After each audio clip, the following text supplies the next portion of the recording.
and Toy Daddies, TPC and Toy Daddies.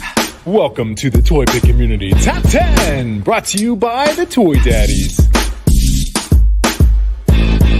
Hey, what's up, everyone? It's another Wednesday. It is the TPC Top 10, and boy, are my arms tired. It's great to see everyone here with you, as always, right here. Toy Father, how's it going? And we got some guests. We got some awesome guests. We got No Chewing. He's not a guest, but he's a host. Hey, what's up? Yimbo all the way over there. You look like you're about to cry Chop 88. We got 88 Figs. Hello. Sixth man of the YouTube community. How you doing, buddy? Good. And we have a special guest tonight. Still what? Oh, no. Special guest first. And we have a special guest tonight, Rob, Savage Crucible. Thanks for joining us, buddy. Guys, how you doing? Doing well. I'm glad to be here. You guys are a fun group, that's for sure. Yeah, we're fashionably late start as always. It's all good. This is what we do. So hi everybody. Just some behind the scenes at 1.80. It's like, so what questions have you asked? And we haven't even started the stream yet. So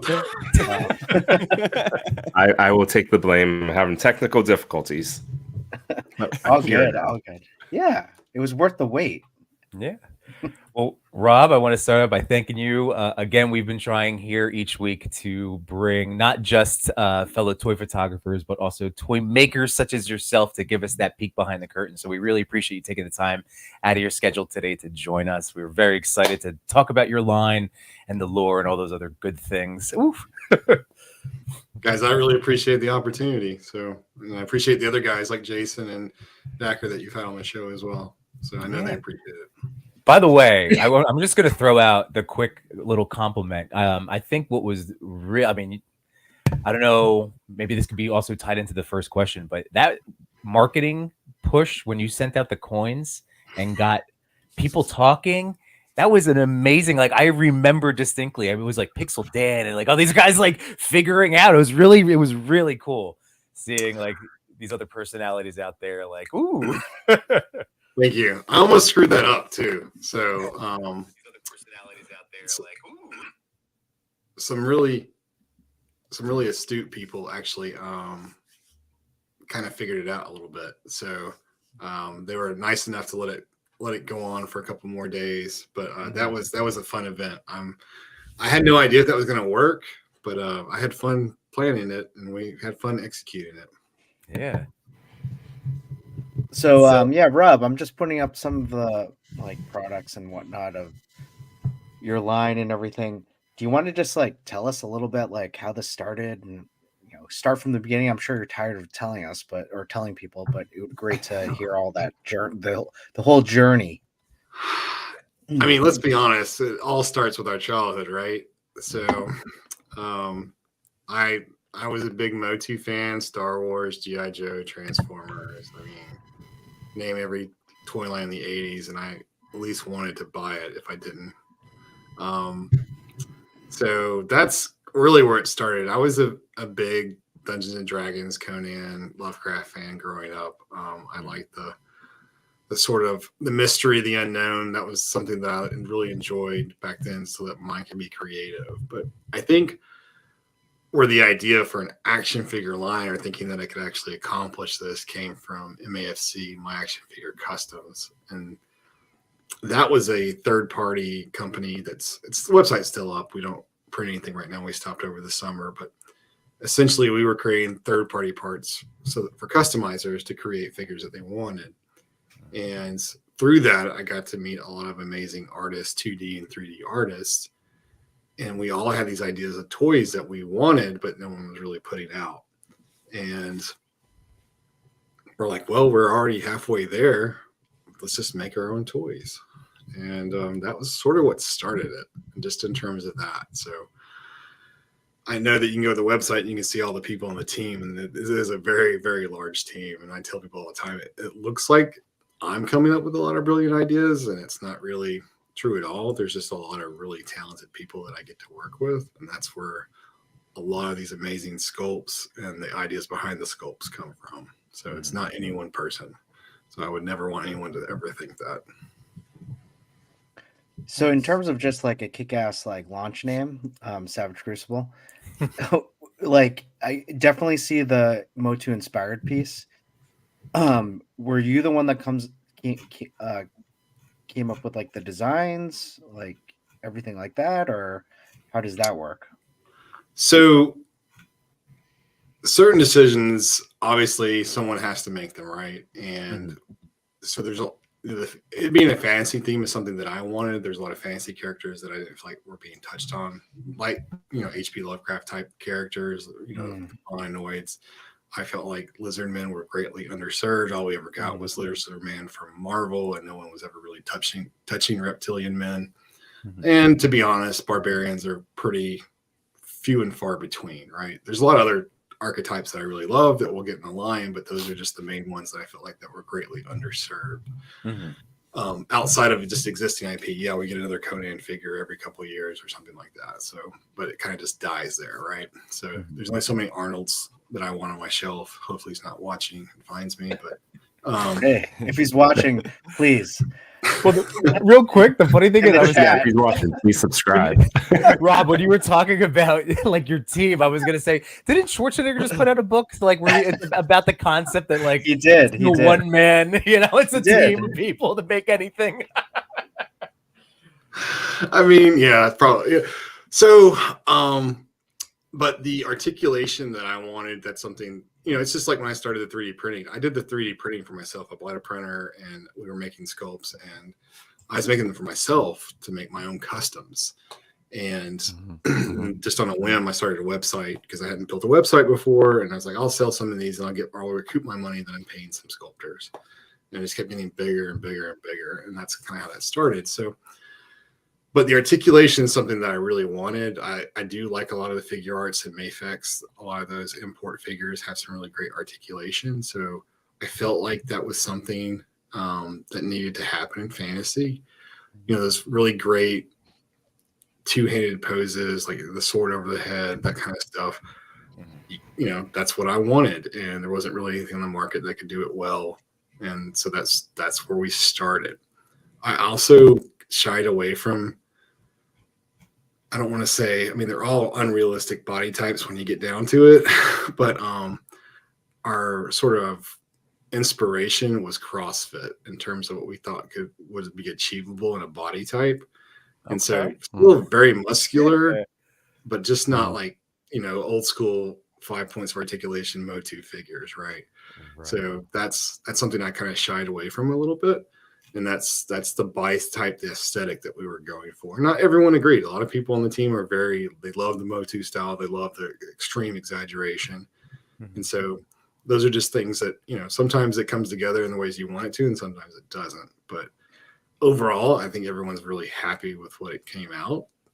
And so those are sort of some of the idea of where you have to make choices, and someone has to make it. So Sure. Well, yeah, that totally makes sense. So wait, CrossFit inspired like body type, is that what you're saying? So just not like the old. I'm just trying to think of a Schwarzenegger, right? Is more Motu body mold. I guess I'm trying to think of like a Seth Rollins, like more of, right? That's who I go to when I'm thinking like. Yeah, no. So like when the lats come out so wide that they're like 5 inches out to the side, like no human actually ever looks like that. So right. Still pretty fantasy based. Don't get me wrong. We all wish we looked like these characters, but yeah, I know. I was like, I've done CrossFit once. I've never achieved this body. I mean, CrossFit champions is what it's called. Okay. CrossFit games maybe is probably a better way to say it. What would you say was the biggest hurdle? Time. It takes a lot of time to do this. I think that anyone that starts out, some people are very unprepared, understanding the length of time it takes to get figures to market. So it's easy to say you don't know what you don't know. And there are a lot of 3D sculptors out there today. And I don't want to be dismissive of them. They're very talented. There's a lot of talented people, very creative out there, but they don't have a single clue on tolerances or engineering that come into play to actually making something in a steel mold that articulates and has the right fiction and things like that. And so you'll even have sculptors that are professional sculptors working for companies like Hasbro or NEC or whatever, and they are working to certain tolerances that the industry is put out there for them, and then the factory will actually make changes that the sculptor doesn't even know about and never consulted about, doesn't know anything about, that they know that needs to be made at the factory in order for the figure to actually function properly. Right. And so that's a generic 3D sculptor who taught himself in ZBrush. He doesn't have a clue. And so what happens is, and that's why a lot of projects get delayed, is they hand the files over to the factory and they're like, this is a mess. It looks pretty on the screen, but it can't fit in a steel mold. The walls are too thin. The detail looks great on the screen, but you have to exaggerate detail for it to show up in the actual product itself. And so there's a lot of back and forth. That takes time. You're not a priority because you're not ordering a lot, and that's what keeps getting and pushing. Yeah, the time.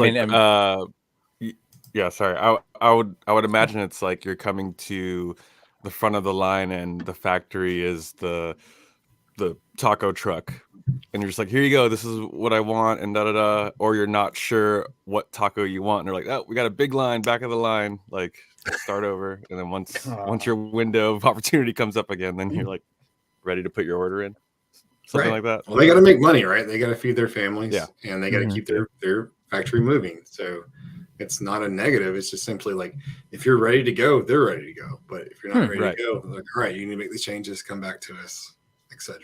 So interesting. That is interesting. And like, you've just like 88 just described like my biggest like anxiety when I get to the front of the line and I have to order my food and I don't know what I want. Oh, especially at a food truck where it's just like a chalkboard that's only at the front, like near the truck, and you're in the back like, of the line, being like, I'm in a line. Yeah, you're like, oh my gosh, I Well, you know what, Chris, this seems to be a perfect time right now to start shouting out one of the best parts of our show, as we say each and every week, which is our chat. So thank you guys for all hanging out with us this evening.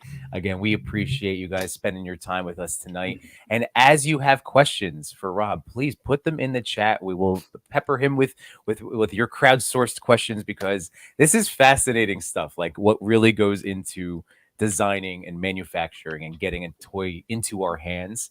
Rob, one of the coolest things, I don't know how much you would like to elaborate, but right behind, if you want to just point to the, like on the wall, that was super, that's super, like, again, something that we as people, we just enjoy the toys afterwards, but what are those things on the wall that you were pointing to back there? You don't have to get into, whatever detail you want.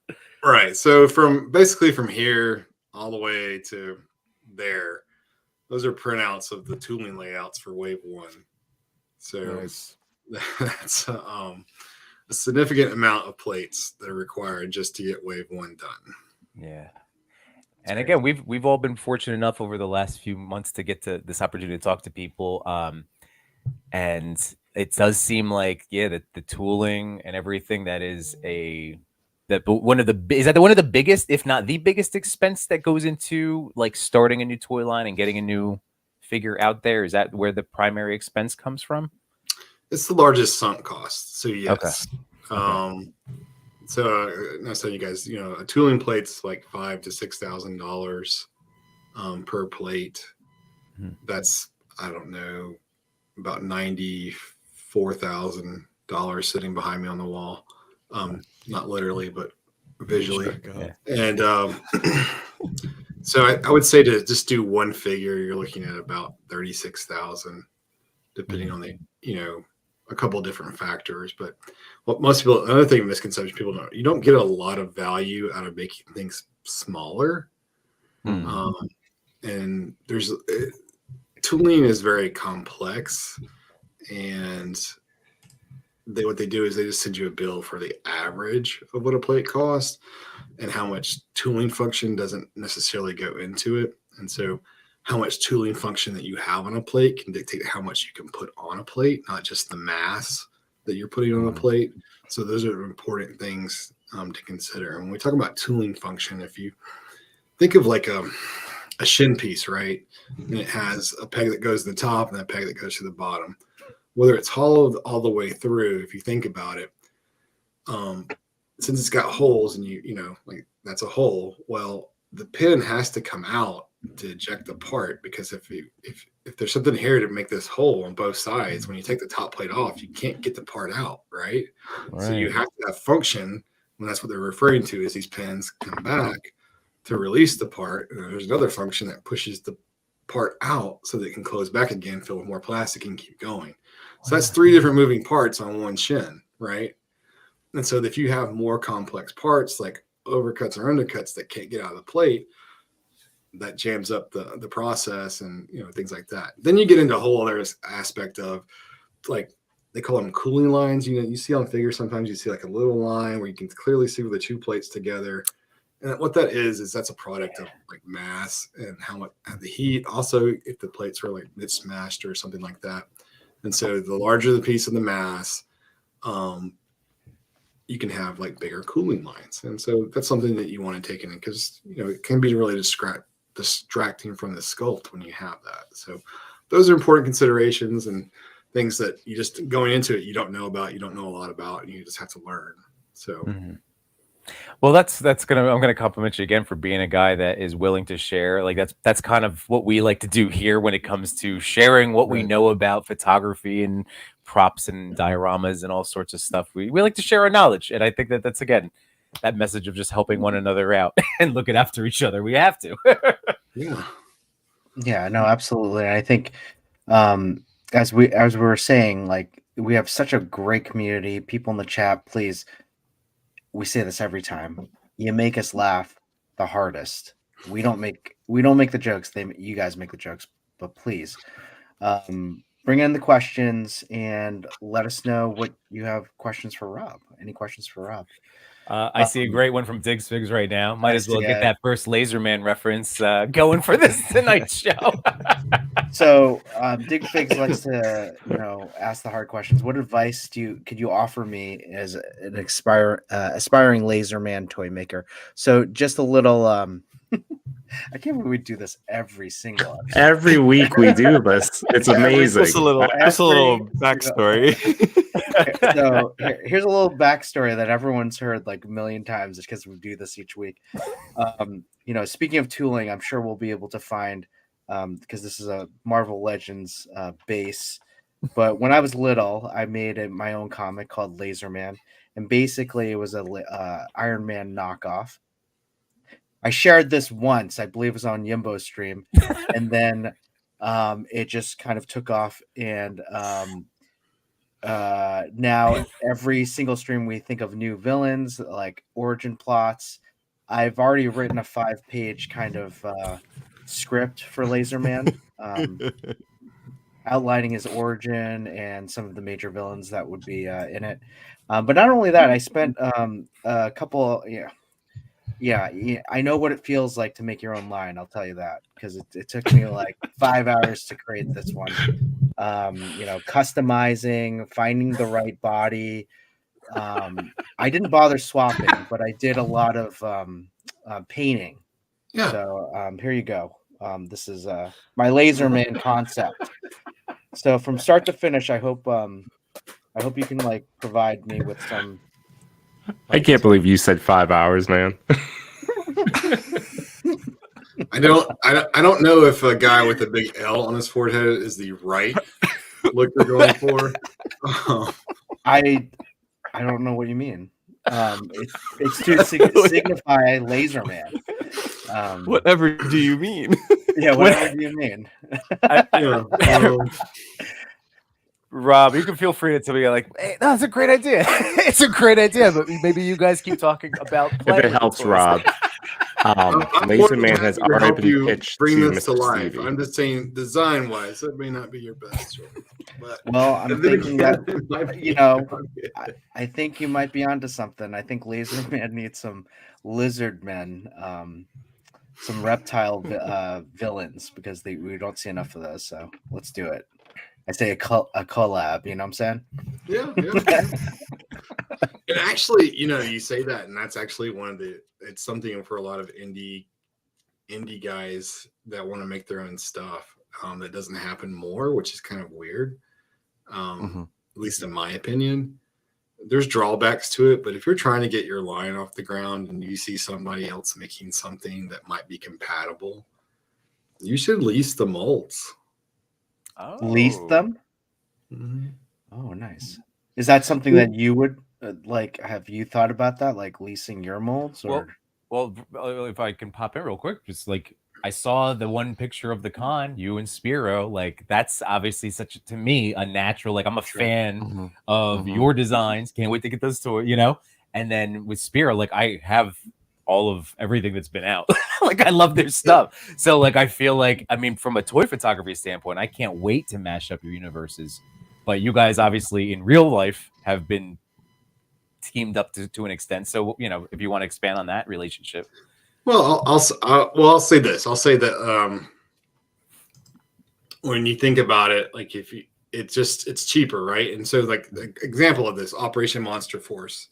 You look at some of their monster figures coming, they're using tooling parts from like Furay and like Memory Toys, right? Okay. So they're leasing that molding from those other companies to bring they add a couple new pieces, because they don't want to invest or whatever reason, right? That's just like a one-off character. They don't really want to put out too many of them or something like that. So yes, that's an option. You don't see that a lot.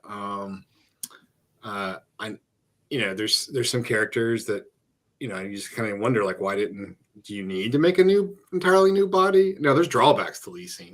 Sure. They may not, no one says I have to, or someone else doesn't have to, right?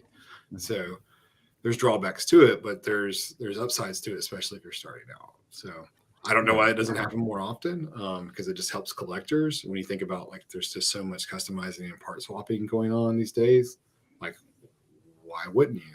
Like, doesn't it benefit you as a creator to a certain extent? So I don't know, just something to think about. That's not out there. I just wonder myself why it doesn't happen more. I mean, like I said, there are drawbacks, but a lot of upside. Well, what's cool is it does seem like. Sorry, 88. No, I was just gonna say it was very cool seeing how, like, again, just with all these smaller independent toy companies, like it just, as we hear like the different relationships or see the different partnerships, it's neat that I like seeing all you guys pull together. It's nice, however it is, whether it's promotional stuff or just whatever. Yeah, no, I was just gonna say maybe it was like the figures before, so that's something that's on our radar, and we bounce ideas off each other, and so you'll see some more collabs between different companies in the future too. So it's pretty interesting. It like seeing you and Jason together. It's like kind of like when DC and Marvel comes together. Just thinking about like, wow, like these two universes are coming together.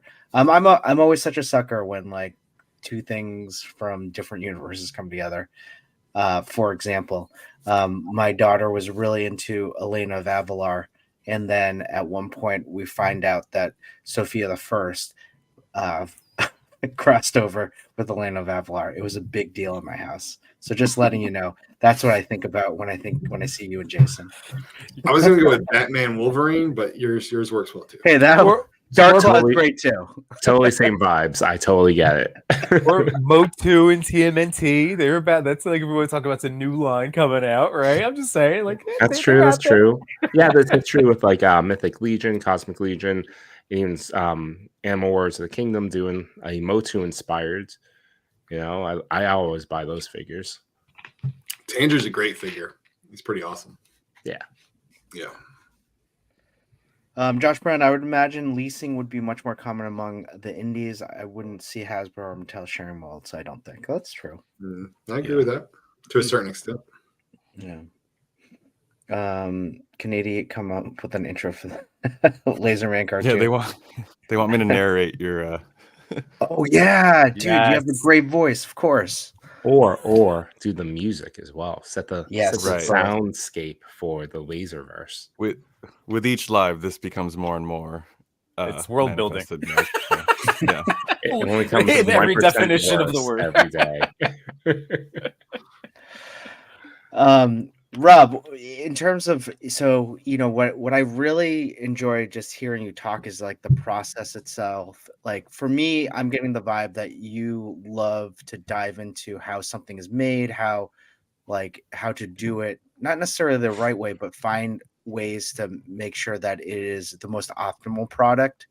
And in terms of how you describe it, you're very intelligent. I get that sense off of you. But More pretty than intelligent, but we'll go with it. That's fine. pretty okay. Was it?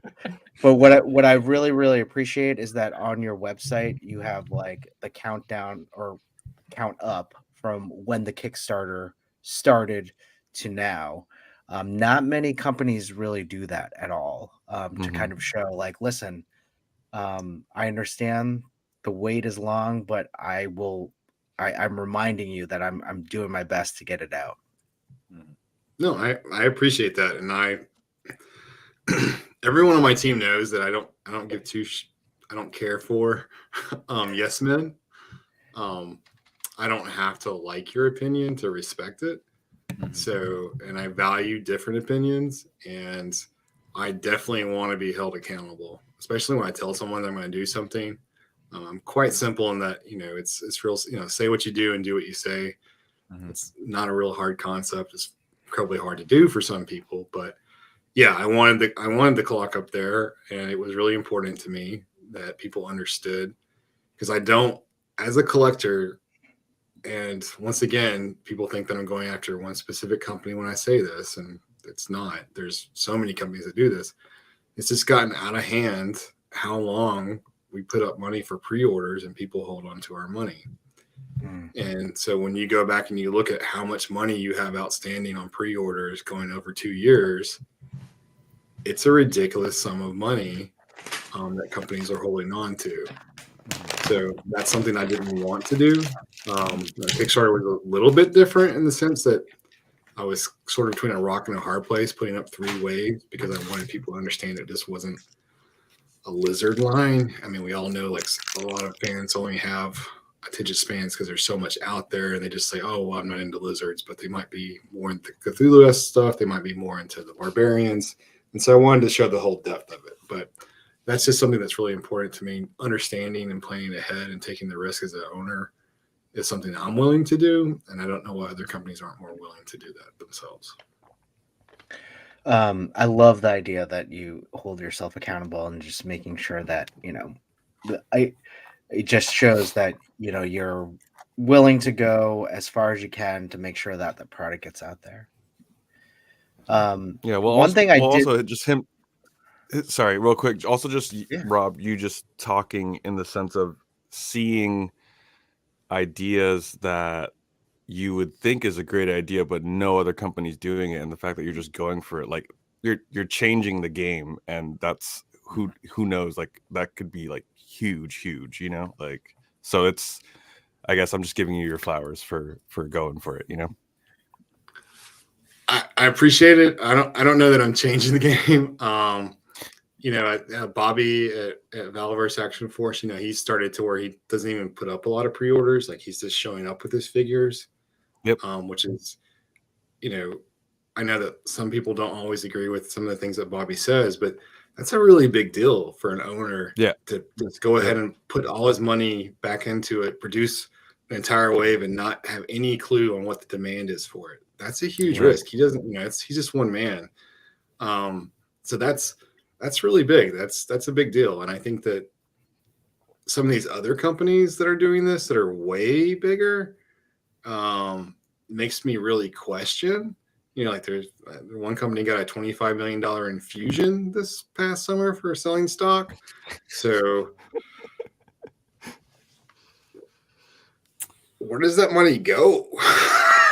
I just, Yeah, I mean, you guys know who I work for, so just ask some questions about those kind of things. So that's all, And I get it, but Kickstarter is great for a lot of reasons, and one of the biggest reasons is its reach.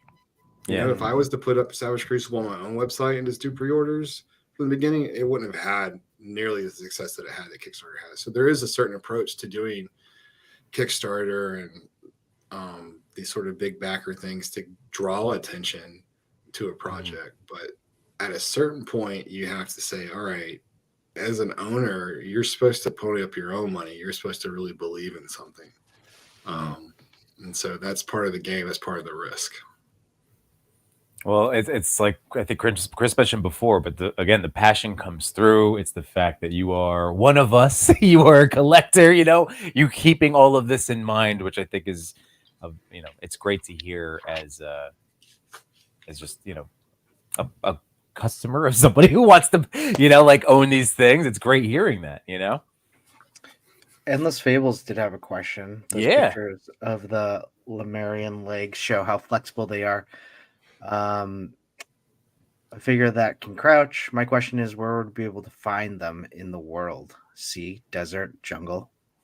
All of the Solid above. question. Yeah, excellent question. And so, yes, you will actually start to see, as time progresses, different types of Lemurians and different color patterns and things of that nature. So cool. So anything that's creature-esque, we'd like to pull from nature. Still put our own little spin on it, but having things in the jungle and in the desert, especially any kind of reptilian characters, is important. So you'll start to see, as one character is very specific to a specific type of reptilian that we haven't revealed yet. It's got a really fun character, and I think people are really going to enjoy it, but don't want to spoil anything just yet. But yes, it's a great question. In terms of the world building, there are no limits to it from that perspective. That's awesome. That's really interesting. Because your Kickstarter was one of the most, in the indie toys side through Kickstarter, is one of the most successful ones, which meant a lot of stuff is being made. I'm telling you, come on, a lot of stuff is being made. Is that you still have some cool stuff in the pipe that, it's interesting. Oh, I don't, what's not up here because I don't want anybody to see. There's 2 tooling plates in the first wave that don't go in the first wave, but they're already being tooled so that we can quickly offer. We plan ahead, and so there's parts up there that go with parts that are being made that go on parts that are in wave 2 to create entirely new characters. And so planning ahead is so that you don't have those long delays in between. And so that's what we're hoping to achieve. So there's certain operational efficiencies that we're trying to get to. I really want to be in a place where we can literally give the files to the factory and they're like, these are almost perfect. Boom. That's another example of something that we're really focusing on to make sure that because we do a lot of feedback, like, why do we need to change this? Like, I don't want them just to fix it. I want to know why they fixed it so that they don't have to do it again, because everything's business on that side. And if you're a good business partner, people love doing business with you. You got your order ready for the food truck, basically. Yeah. How many? Hold on. Rob just screams efficiency as he said that. Yeah. So before even the food truck came, he knew what he was going to order. Yeah. He already has everything planned, and I think that's what I really appreciate. A thinker like that, not everyone has that inherently. So to have that kind of overhead in terms of being able to plan the forest as well as the individual trees is really impressive. Mm-hmm. How many years out are you guys planned as far as you can go to the website and you can look at 2D and 3D concept art, and that is that much of it, maybe that much. Cool. Yeah, so we had 2 guys working full time for 2 years sculpting. Nice. We have 1 full-time sculptor right now still, and it never stops, the sculpting. And so In between tweaking something, they go on to making new concept.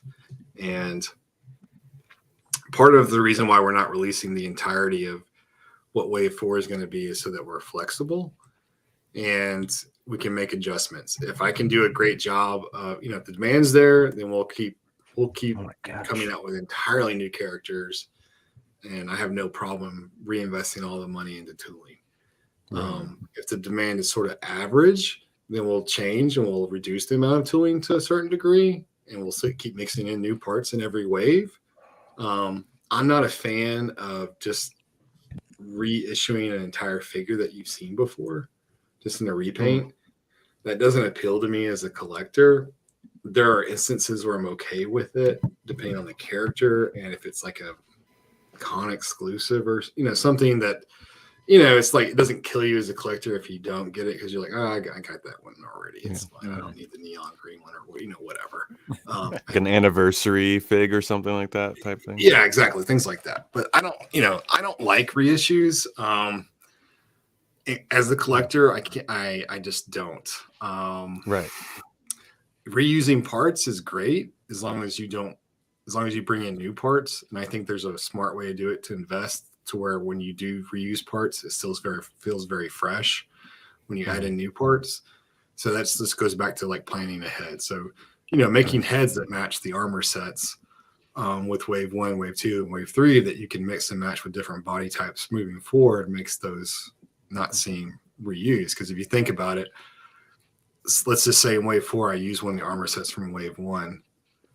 All right, well, you haven't seen that armor since Wave 1. It's now Wave 4, and it comes on a different body type, and it's got an entirely new head that goes with that armor. It feels fresh, even though you're reusing those parts, some of those parts. So it's just kind of spacing it out and having a cadence to it to make it more fun. Yeah. Kind of let people kind of like almost forget about it and then come back to it with some fresh eyes. I mean, even like you saying how much the molds cost or how much is behind you on that wall, I don't blame anyone for reusing.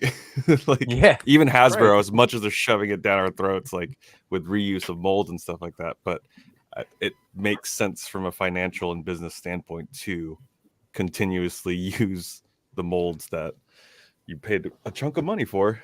Yeah, right. Yeah, it just depends on the volume. So it all comes back to volume when very you think about it. So volume per SKU was what, in my personal opinion, should dictate how much money that you pour into tooling moving forward. Good point. If you're producing 100,000 units per SKU, I think you can afford to put $10,000 worth of new tooling into the figure, right? It's pennies. Who cares, right? But if you're only, there are some toy lines that do less than 2,000 units. It's a big ask, So it just depends on where you're at in your volume. I want to see a stream, and maybe you guys bring Rob back and just like bust out charts and dioramas and stuff that explains the tooling cost versus like volume and just to like we set up like a business school case study on if you want to do I will be a student on that stream. If you gentlemen want to run like just toy finance discussion, I would be so fascinated. Well, I mean, we'll call it. Let's put it together. We'll call it like building Laser Man or something, No, that's perfect. That is perfect. Building Laser Man. I mean, that's a perfect example. That's like HasLab. Like some of the criticism of them is very justified. They're like, oh, if we have 4,000 more backers, then you get a new head or something, and you're just like, that's a lot of money. Yeah. Yeah, you're just like, okay, like you cost yourself a penny or some, 10 cents, whatever. And you're just like, oh, that's not really a big thank you to, and it's kind of sucks a little bit. But that's not the people that are creating. I think sometimes we're too hard on the teams behind it. Right. Like they're employees of a corporation. They report to a lot of guys who have zero passion about toys, who literally are only concerned about the stock price, right? Yeah. And so and some of us on this call understand the never-ending need for continuous growth. This magical thing that's supposed to happen, growth every year, and you're like, well, if you have a mature product, you can't have growth anymore. You know, how does Coke grow, right? Yes. Yeah, there's only so many people in the world. It's already saturated. Like, you can either steal market share from Pepsi, and that's a constant battle. So, and that's where the people, like, you know, when I worked at Procter and Gamble, like, what companies will do is they'll start to find ways, instead of having growth, they want their margin to grow, and so they'll start cutting costs in certain ways. And that's why, you know, in the package, like Pringles, there's less Pringles in the package every year because they're cutting it. You know, they're trying to increase the profit margin. You knew 88. You saw it. That Lay's bag is half full. Yeah, it's half full. It's all air fluff. But yeah, no, it always goes back to that, like, artist versus business mindset, right? You got the people that are like, this would be really cool. Then you got the other people who are like, yeah, but will it make us money? Like, so. Right. And you know, I think there's a balance, right? I mean, if you don't make money, then eventually you go out of business, you know, unless you're just incredibly wealthy and willing to just do something for the hell of it. But it goes back to, do you need to earn like 1,000, 10,000 times what the average employee makes at your company, or are you okay with 500 times or 50 times what the average employee makes? Right. Right. Yeah. That's why there's strikes. I have a question. So, Rob, would you like to expand? Not to, like, you know, this is not a sales pitch, but you mentioned articulation. Would you like to let our audience know some of the other features, like some of the things outside of the lore, and in addition, you know, I'm thinking of all the parts and all the different accessory packs and all, you know, but some of the things that they might not know that went into this line and what they could order today, you know, whether it's on Big Bad or through your website. Those are the two right spots right now that people can. There's a couple other places, some smaller mom and pops that might have it up for pre-order. There's not that many retailers actually out there. I think eCollectibles in Canada is carrying them as well. But cool. Okay. Yeah. So essentially, right now you can go to the website and you can still pre-order most of Wave 1. The Conclusive is not available for pre-order. The Lemurian Slate is sold out. The Lemurian Slate is also sold out on BBTS. The Savage is, if it's not sold out, it'll be sold out really soon. So I only think there's like 3 or 4 left on BBTS, but there's still a good amount on our website. Wave 2 will not go up for pre-order until Wave 1 ships. And not the best business decision of my life, but it's the right decision for collectors, because I feel like they should get the figures in hand before they feel the pressure to pre-order Wave 2. I do think that there will be a lot of pressure because I think people underestimate or overestimate how much stock we're going to have. And there's a reason why the slate sold out, because I basically don't have any left. I have a few left that I have to save for miss orders and to carry to conventions. And so there's not. And I think it's, for me, from a business standpoint, I don't want to oversaturate the market. I don't care about having a gazillion retailers out there. That doesn't interest me. I much rather just go to conventions, put the figures in front of people, let them see them, and then they'll make the decision for themselves. Now, in terms of the figures themselves, yeah, there is a lot of pop and swap on the figures. You can mix and match the shins, the armors from Wave 1 to Wave 2 to Wave 3. The character packs are unique in the sense that we put all the parts, for the majority of the parts, 9% of the parts in the character packs are new tooling. They're only available in those packs. So there's extra heads in there, there's armor, there's all kinds of accessories, even heads and things like that that are unique that you can only get in the packs. And it was a decision I made in the beginning. Not everyone was a fan. A lot of people wanted those parts packed in with the figures. And, you know, I could do it that way, but the figure would cost more. So it's one of those things where it's like, okay, you have a choice. There's no wrong way or right way.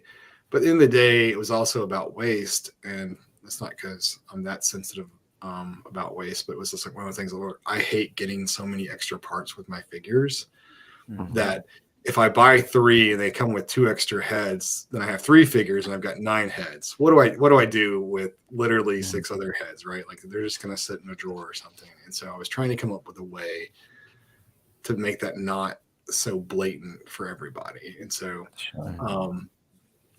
while still giving them a lot to choose from. And I thought like a character pack, you have so many unique weapons and armor pieces and heads in there. And it's a great value from that standpoint. So I think it'll be a lot of fun once the people get them in hand. And I think between the articulation, the high degree of paint apps on the deco figures, I do hope that people really enjoy them. Well, I mean, I'll speak for myself, and gentlemen, you can always chime into, but like I really like that, having the choice, like you're saying. Like I know what you mean. Obviously, I have a basement full of toys. I have tackle boxes full of extra accessories. But the ones that you're talking about, the stuff that will just forever sit in a tub, a little Tupperware thing, you know? So giving us the option, I personally love being able to pick and choose now and expand on the figures that you were just discussing. That's really awesome. Yeah, and there's other aspects in this from a business standpoint that people don't understand, like cannibalization. If you have too many of the same thing, you're just cannibalizing the other figure, and it's detrimental to the future success. And so I wanted heads to be unique to certain paints, especially in the beginning, so that, you know, if you like that head, it's only available in this deco or 2 decos, and that's it. That's so cool. You know, so yeah. And amazing designs. Like these extra head sculpts are ridiculous. Like oh man. Yeah, what I really love about the guys is that there's so many artists that worked on those, but they all feel like it's part of the same world, even though they're very unique and have different flavors to it. From Lee Robinson doing some of the heads, and Kevin and Nick and Arlen. So yeah, it's there's something there for everybody, whether you like some old school Savage Lizardmen or you want something that's sort of like a half human, half lizard type character. So oh man. Rob, are you what do you collect, if you do collect as a toy? Oh, I definitely collect. So Motu. Oh. Yes. Oh, okay. Oh, gosh. Love their stuff. That Battle Cat is amazing. So it's amazing. And they came to PowerCon, and that was I'm not ashamed to say that I made everyone in my booth that was there go get the raffle ticket. If you weren't there, they were raffling the opportunity to buy warehouse finds. Oh, and wow. so like all day they would give out raffle tickets, and then they would call the numbers at the end of the day. And then if you were like the first 5, they have like, so I was trying to get, I don't have a Scare Glow. And so I was trying to get one of the Scare Glows. And I think I got like a Motubi Man at Arms, because I was like the second day I got like 4th or something, and they were all sold out. I was like, yeah. So Mondo Motu, I collect classifieds as well. Oh, cool. Yeah. Actually, I have my checklist. I was just going through like what was like what order got canceled, what figure am I missing that I haven't realized yet? Like that was yesterday's homework. That's funny. Did you pick up any of those new Joes that dropped today? Who did I get today? I just ordered somebody. I know the Iron Grenadier. Oh yes, that was yesterday. The Iron Grenadier. Oh, that was yesterday. All right, he was still up. Yeah, him, and then who was and then Scrap the Iron? dude with the dog.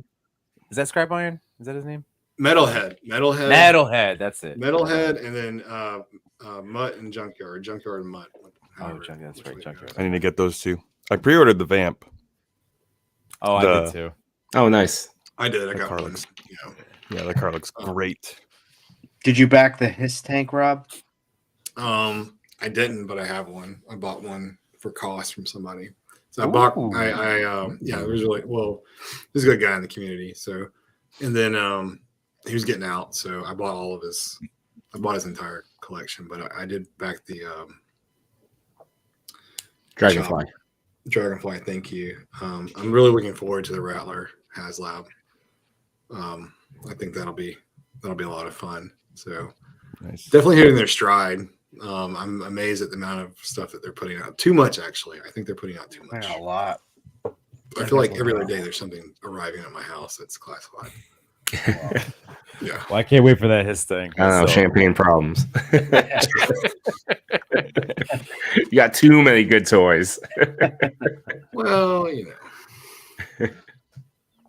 Mm. It does sound cool on paper, though. There's like, what's that in the mail? It's like, oh, it's classified. Right. Yeah. No, I don't know. And someone asked me this, and I think for our line, Savage Crucible, I think the max number of figures you could put out in a year reasonably would be 24. Not reasonably, I think that's the max number. I think a reasonable number is about 16. I think you want to hit it in a cadence where it's about every 3 months that you're releasing something. And I think you know, an ideal world, let's say 4 figures every 3 months or something. If you could get it to that point, I think that's the perfect sweet spot for collectors. It's enough to keep you engaged, but not feel overwhelmed. And I do think that some companies are being short-sighted about how they're putting out things, and I think they're going to burn people out. So I think one of the worst things in collecting is oversaturating the market.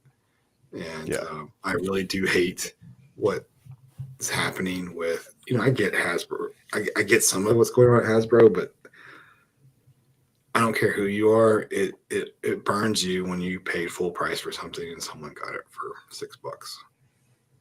Yeah. So. Or not get it at all because the shipment went right. No, exactly. over to Ollie's and never hit your stores. Sure, yeah. Tracksuit Mafia people. Yeah, I did just approve another delay of my tracksuit, guys. Oh, that's good. That's good. You know, clearance has come out. You know, Hawkeye was on Disney Plus like 2 years ago. That's cool. That's cool. No worries. By the way, I'm looking at the chat. Choi Chase, my man. I just did while we were talking about it. I was like, that dog. Classified has the best animals. I mean, animal, like actual animal figures that I own right now. I really like their stuff. The Fiona, Timber. Oh yeah. Back to what you were saying about the number of figures that you know, reasonable for the year. In case an all-in type collector for Savage Crucible, you estimate to be under, say, $1,000 for the toys a year. Yeah, I think ideally in an all-in wave per quarter, you want it under $200. So I think you actually want to be in it right at 800 or below for an entire year. I think that's the interesting. Right place to be. I think that actually is reasonable, especially for when it first starts out, because people will go in, but you want to keep them in, and you don't want to just keep hitting them every 6 weeks. Right. Right. Because then they will eventually become a you know, they pick and choose at that point. Yes. They pick and choose. That leads to cannibalization. Like, yeah, great. You've got this wide amount of figures, but now half your collectors are picking this one, and the other half are picking this one or something. And then the total volume per SKU is lower. It just doesn't, I don't think that's a great idea. I could be wrong. These are just theories, guys. No, we're talking. This is just talking. People think that like I say these things, I'm like being absolute. I'm like, no, this is what I think. Some of the data supports this that I've seen, and you know, part of it's just, you know, my own experience. And you'll find out if you're right or wrong in the next couple of years. Right, yeah, exactly. He says it with such confidence and suave that I believe it. I was like, oh, right? Yeah, 3 months. Well, okay. I mean, look, it's not really hard to look at demographics and income demographics. And I mean, it's pretty easy, right? I mean, it's not that hard to come up with the data to get to a reasonable conclusion. And then when you start thinking about like people are usually collecting more than one line, right? And then you're like, yes, guilty. Right. And so you start adding that in there, and then you don't have a nostalgia factor. So it's very important. If you don't have a nostalgia factor, there's 2 things you need to make sure. One is that you take care of your collectors and ensuring that you don't ever oversaturate a market and ruin whatever perceived value that they have in their collection. Now, granted, yes, I get it. Sometimes I just buy things because I want them and I think they're cool and I'm happy with the purchase. I'm happy with my Crimson Guards. I don't care that they were always for $6. I would have bought them anyway. Like, I'm fine with it, right? Like, maybe I would have liked to have picked up like more than 2, or something like that. But that's okay. Yeah. So I think that's important. The other thing I think is important is making sure, like, being respectful and understanding that if I'm going to make something, I want to make it really compelling, and focusing more on making the most compelling characters than trying to knock someone over the head with just pure volume. Mm-hmm. So I don't want to speed up on Funko Pop for a second. How many freaking Funko Pops are there? Like, I don't know. Are there 20,000 different ones? I have no clue. I will say there's landfills full of them. I was going to say there's at least 20,000 landfill right now. Yeah. And hey, they still deserve. They could have gone to hospitals. I'm just saying. Like, I know. Yeah, fair point. Yeah, they could have been given away. And I mean, I don't really care. I mean, they were cute when they first came out. I was like, oh yeah, okay, that's a cool thing. And then I was like, all right, I'm not really that big on them. But just an example is just, I don't think that's where I want to be. I'd rather be a toy company that's for collectors or a collectible company versus, a big time, I'm putting my stuff in Target and Walmart kind of thing. That doesn't do anything for me. Quality over quantity. Yeah, very much so. So our character designs, especially moving forward, are very focused on trying to make them very unique and very impactful. Like, so when someone sees it, they're like, man, I really like that. I haven't seen that before. It might hit you in the vibes or the feels in certain ways that it brings up some nostalgia, but we're not trying to we're trying to evoke the feelings of nostalgia, but not something new to it as well. Speaking of figures that ignites that, like, someone sees and is like, oh, that's really cool, like that, oh, I should buy that mentality.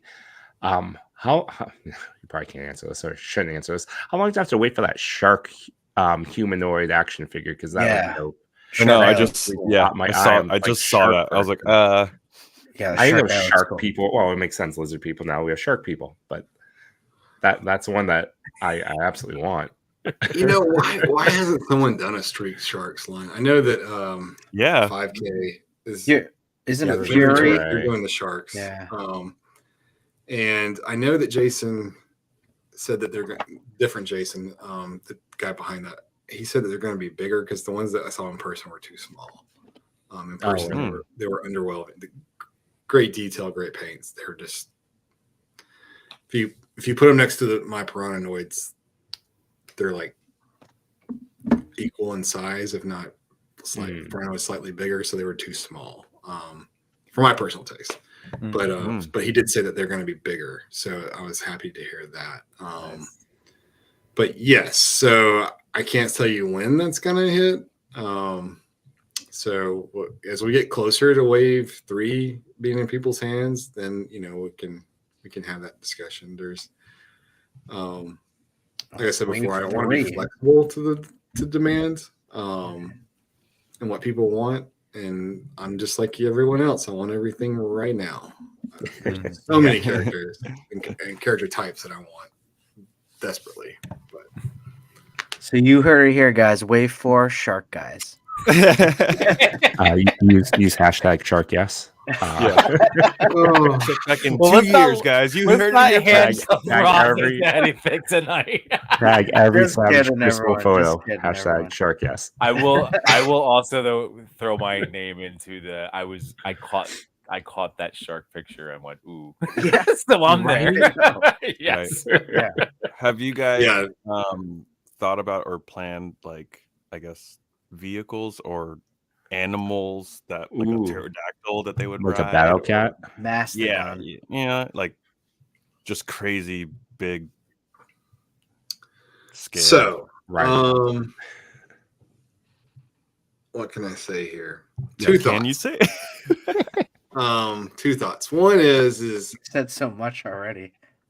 I think I think that the market right now is really underserved in smaller scale items that go with your line, whether it's pieces that I would call diorama effects that really make a display to characters that are smaller to sort of round out the scale. We definitely do have bigger characters like Sharkmen and some other stuff, and mounts are on our radar. The problem you run into is we all run into it, like how much space do we have? And when you get into a 6 and 7 inch line, mounts are really big and they take up a lot of space. And so my question that I have to ask myself is, do I want to put money into tooling for a mount that's not going to sell multiples, or I'm not going to be able to reuse it a lot? Or do I make a slightly bigger Sharkman figure? Which one comes first? Which one's more compelling to the line? Which one has higher demand? It's not always about demand, but it's one of those things like, what you don't want to do is you don't want to put money into something that is just not compelling. So there's plenty of horses on the market right now, right? There's plenty of horses out there by multiple companies. There's a moose. There's a moose. There's a boar mount. There's wolf mounts. I see a griffin. And that company is actually putting out a horse, and I'm sitting there going, "Why are you like you do all these great like fantasy mounts, and then you're going to put a horse out?" Like trying to get into the horse market, I guess. Right? I don't think there's Sculpt a horn. It's a unicorn. No, it's not it. That would make sense to me. Like you put out a unicorn, like I would come like, okay, I get it. Like badass unicorn. It's like you're leading because no one's done a unicorn, right? Like so, seahorse. Macho seahorse. I like that. Seahorse. Very true. So that's just kind of Coming where through. my mindset is. There are compelling reasons for me to go against what I just said, and there's some strong reasons to do it, and I might, and we'll just wait and see. Yeah. Right. Cool. I guess my follow-up question would be like, would it even be worth the cost if you were to do something like a limited, like, hey, we're only making 200 of these crazy sized dragons, like that would probably sell out. The answer is but no. Would it be right? No. Okay. Yeah. So I'll be frank with you. Most of the factories will not do runs under 1,000 units per SKU. Okay. Most don't like to do anything under 3,000. There's one factory that a lot of companies use that will do, let's say 500 per SKU or whatever. But you're going to wait years to get your stuff. And that goes back to how committed is a factory to making sure everything that they do on that really low limited run is on the tee, because they're not making any money off that. Right. Well, I think about what I just backed, and there were only 5,000. The cat lair. I mean, I wonder how much of a profit Super 7 would be making for that. But honestly, that is a fan, just kind of a. I felt like that was just like fan service for that, but. Yeah, you can do it, but there's a certain point where it just doesn't become feasible. Like it just. And you risk alienating the people that you work with on the manufacturing side by asking too many requests, right? Got it. And so what you're starting to see is companies figuring out, like, I can't put in an order for 500 units for some con exclusive because I'm a small indie company. So I'll put in a number like 1,500 or 2,000, and what I'll do is I'll have 500 that I sell in China through a distributor, and then I'll have 500, and the car gets 500, and I'll slowly let my 500 out as I go to other conventions or something, something of that nature. I'm just making up numbers, but sure. And that's a more viable strategy from that standpoint. Yeah. Right. Now, are a lot of these factories overseas? They're all overseas. They're all overseas. So what you're saying I have one is, factory that I use in the United States, but it's not for manufacturing tools. I was going to say, what you're saying is us as a toy community, we need to come together and create our own factory and then we could do all these limited runs for whatever price we want. I have a resume. it's not so we can do that. No, so it's not that You have a it's very not- poor resume. Yeah, it can be done in the United Resume. States. Like you could, there. I mean, hell, there's 2 buildings over. There's an injection mold company that makes plastic. It makes all kinds of parts out of plastic, and so the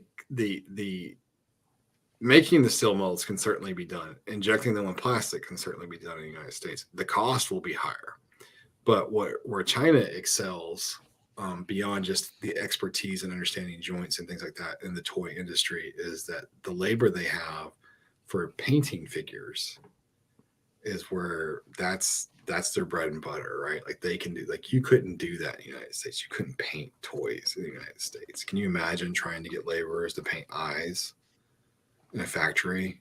Like that's just not going to happen, right?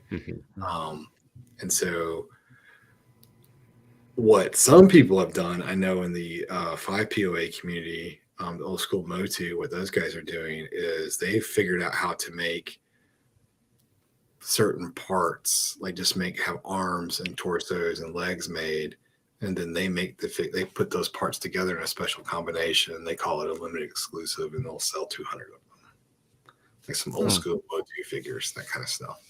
And so that's unique. That's something that can be done from that perspective, but you have to really plan it out ahead. But there's a lot more of us than 200 or 300, so I don't think you have to go that low. I see Josh Brown asked a great question. Is this how all the S7 exclusives end up being on BBTS later? I wonder, even site exclusives. Yeah, again, this is where we get into the distribution and the other aspect of the toy world that I have no idea. Just like, oh, I thought that was an Amazon Snake Eyes. Nope, he's in Target now. Cool.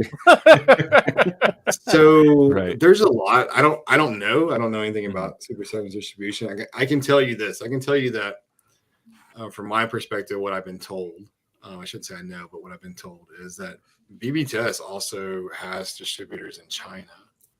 All right. So your figure, you could have a distributor in China sell their stuff to BBTS. And so like when I did my agreement with my Chinese distributor, it was strictly forbidden that they can sell anything or anything can show up in the United States. And I made it in such a way that I knew which distributor it was so that I would know if my stuff was showing up here, because the worst thing you can have is someone in China buys a bunch, can't sell it. So, hey, I'll go dump it on Amazon in the United States and undercut everybody. And then what do? They're just dumping your product, right? Right. And so there's certain things that you need to make sure that you have in that standpoint. But yes, there is something to that. And then also there's this product of their concept rather that if you don't have a lot of faith in your factory, there's nothing to stop the workers from doing a run at night or there being extra stuff produced if they think that they can make money off of it, right? So there's a lot of reasons why that may or may not happen that certain way. So I can't say for certain, but there's just a multitude of ways that you have to be careful and make sure that things are going the way you want them to. But also, if something doesn't sell well, other companies, they just dump the stock.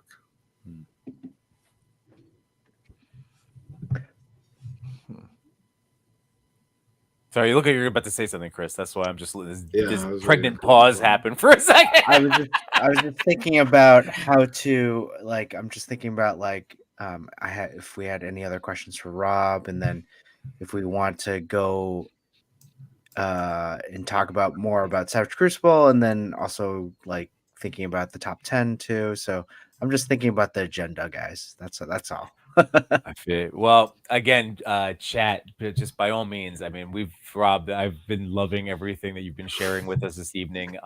And yes, as things come to mind, we did get to ask Rob. I feel like we've got a pretty good. I feel like I've got a really great lesson tonight. Toy making. This has been spectacular. So yes, keep the questions coming. But yeah, Rob, if you're okay with riding into the top 10, this is what we're all about here, is celebrating our love of toys and toy photography and all the Let's do excellent it. stuff. Yeah, all right. Awesome. Well, yeah, Rob, in terms of just your product in general, like we really can't wait till it gets released, and I know everyone else is too. And you've been just going. I know you've been grinding the gears on the weekends too, going to cons. You're going to be in Maryland this weekend. In a couple weeks, you're going to be in LA, correct? Yeah, this weekend's Maryland Toy Expo. The following weekend is the Motor City Comic Con in Detroit, and then the 1st through the 3rd will be at LA Comic Con. That's Putting in the that's work, a lot man. of traveling. Yeah. You're driving the whole time. I'll be flying to LA. The rest of them I am driving, and then I leave it. out of from LA. I'll be heading to Asia to take care of some business over there as well. Oh, that's awesome. All right. Well, hey, everyone. We're really excited to share the top 10, the TPC top 10 from last week. And all of you who come here to celebrate with us, we're really excited to see all the amazing pictures from this week and really just comment on them and talk about them. But first, what's making us happy right now? 88, what's making you happy right now? All the leftover candy from Halloween. Did you give out candy? Of course. Yeah. I am an outstanding out? outstanding neighbor in my neighborhood, okay? 88, did you dress up as you handed out candy?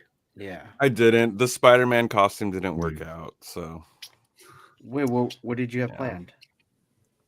I was gonna be Miles Morales in the first movie when he bought the ill-fitting Spider-Man costume. The store bought the SB, the store bought Yeah, the Spidey store costume. bought one. So I thought I found a good ill-fitting Spider-Man costume from Target that was half off, but it was way too small. So You mean it fit too good? Yeah, it was. Yeah, it wasn't. It didn't look good. Rob, what's making you happy right now? Some paint samples. I got some pictures of this morning. That made me happy. But other than that, I think doing the pre-order for Junkyard and Mutt was pretty awesome, and the Vamp this week was a big deal. So Yeah. I'm also really happy with a lot of the unlocks on the Beast the Mesozoic Kickstarter. That's going pretty strong. So, and I'm really glad that Russ or Shartimus Prime is listening to the feedback on his Kickstarter and offering a lot of options on the pants. So that's another one. I think he's left. Yeah. He's a good person, and he's put a lot of work into it. So I hope that works out for him. Yeah, Nimbo and I had a chance to talk with him on Sunday. Mm-hmm.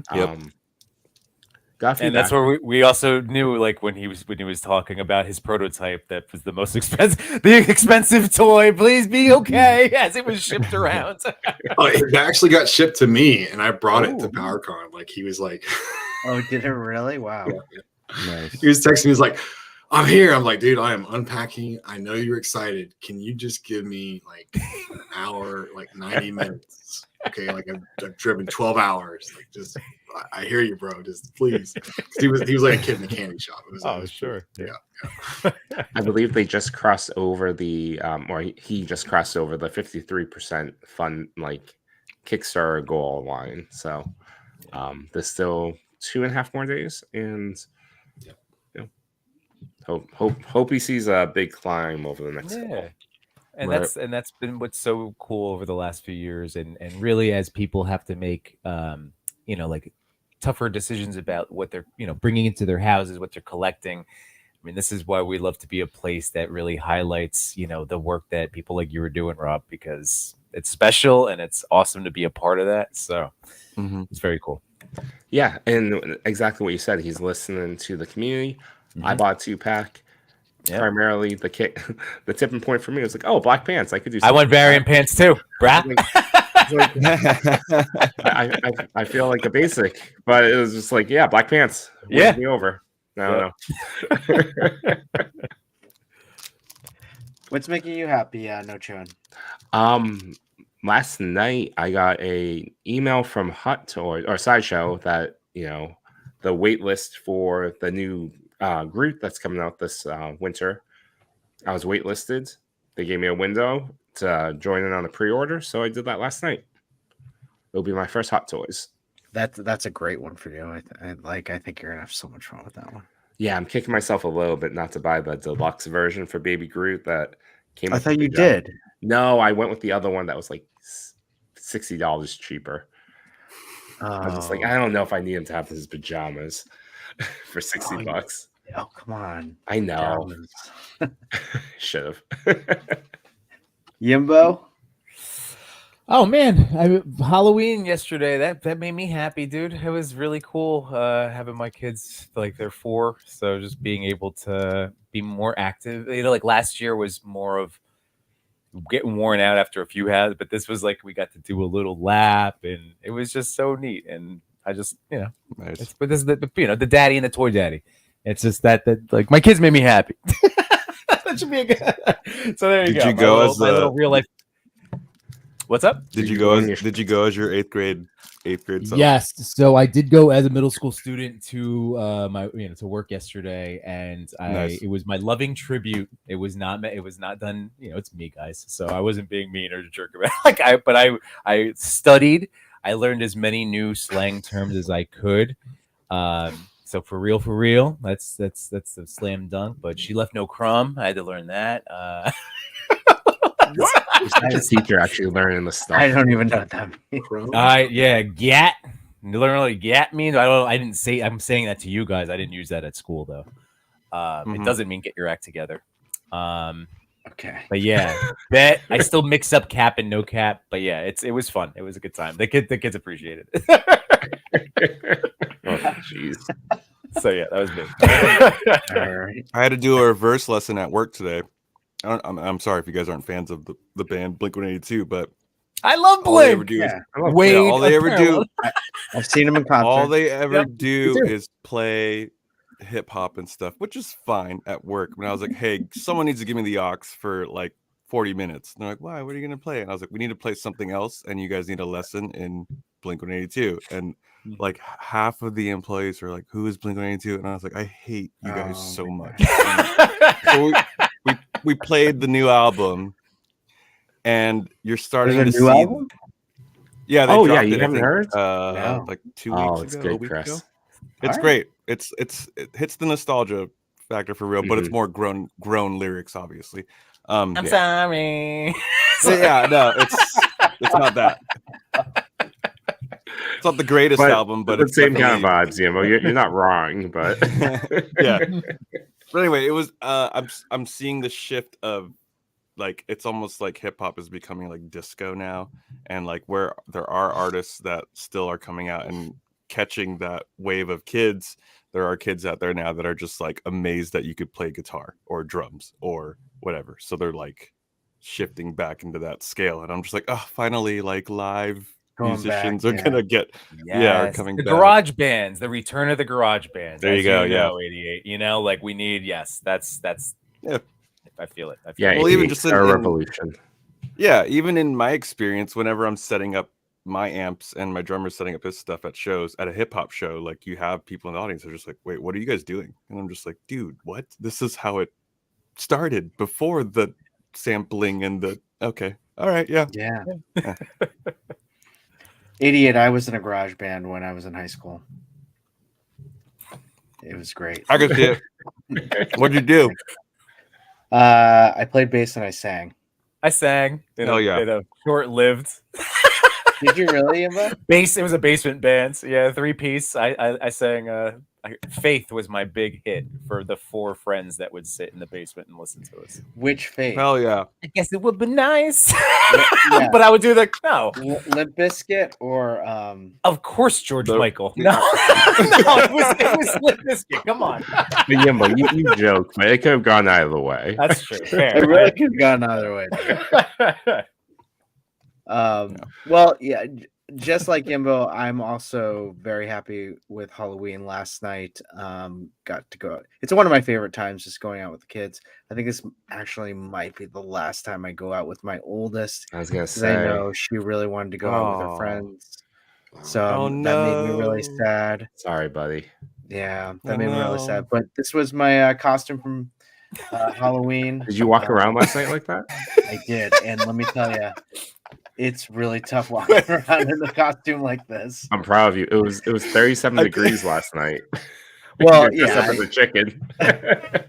yeah. Well, based off your and- costume, I and- can kind of see why your daughter would want to not like be with her friends. And stuff. It had to be said. It had to be- She chose the costume. I didn't choose. Of course, that one. yeah. Oh God!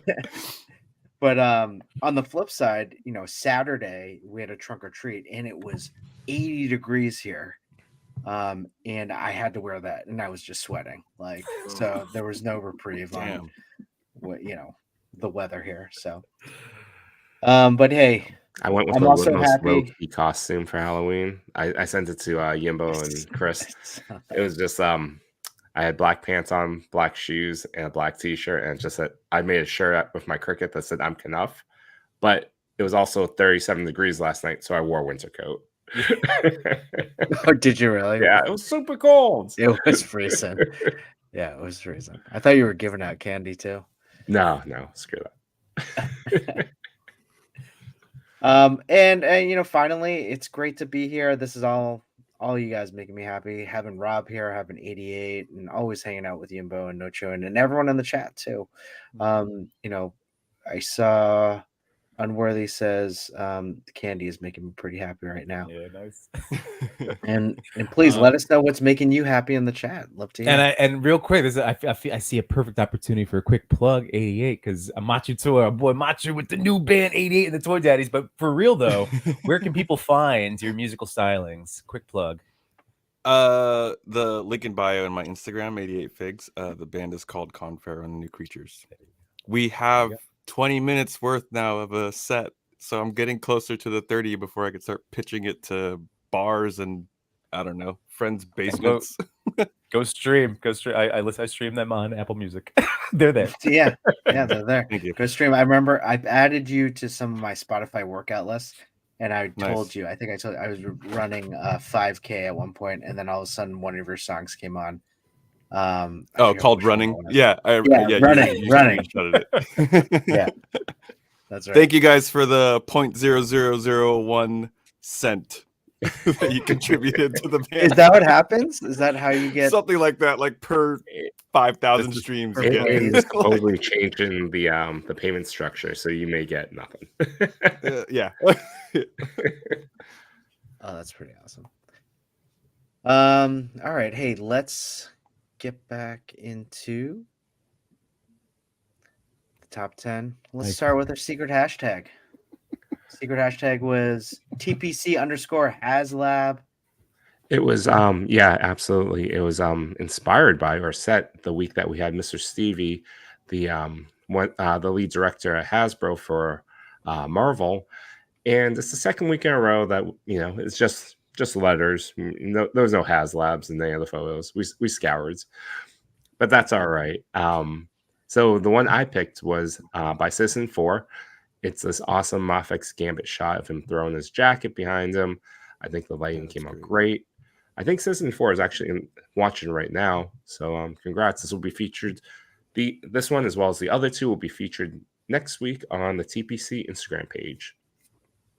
Let's go. See, this is also part of yesterday. And then for mine, I mean, this picture of Black Adam is just drippy for real. So No cap. still squeezing. No cap. You get one night. Yeah, no cap. One night only, Yimbo. I don't even know what you're saying. I actually you made ever a say joke. drippy to me again. I part of my thing was like saying everything like just super enthusiastically rather than with apathy and indifference. So it's just like, drippy for real. But yeah, this shot is awesome, and I have been ever since 88. You actually did an unboxing reel of that figure, and every single time, I think it was just recently for like 60 something, and I was like, oh, so one day I will pick up that rock. It's a great figure. I like it. I think Mafex just dropped theirs too, right? For the pre-order. Yeah, and now that's kind of like where I was waiting to see. And that one has the people's eyebrow. I know. There's no loyalty with you, Yimbo. I like all toys. Toy dabbler. There you go. There you go. Well, I know many of you are probably wondering, Toy Father, where's yours? Well, I just noticed that it's on another side because it deserves its own. Digs Figs. Can I just tell you? This has No everything wonder. we're looking for. Everything we're looking for. We got Laser Man. Not Yep. only that, we got Bo-Katan in the back. Yep. We got Dr. Pepper's ghost. Yep. Was there one other thing that I'm forgetting? Oh my god. I And mean, Diggs has just been cracking me up this whole time at the chat too. He With did people's mention- band slap. This picture slaps. Diggs.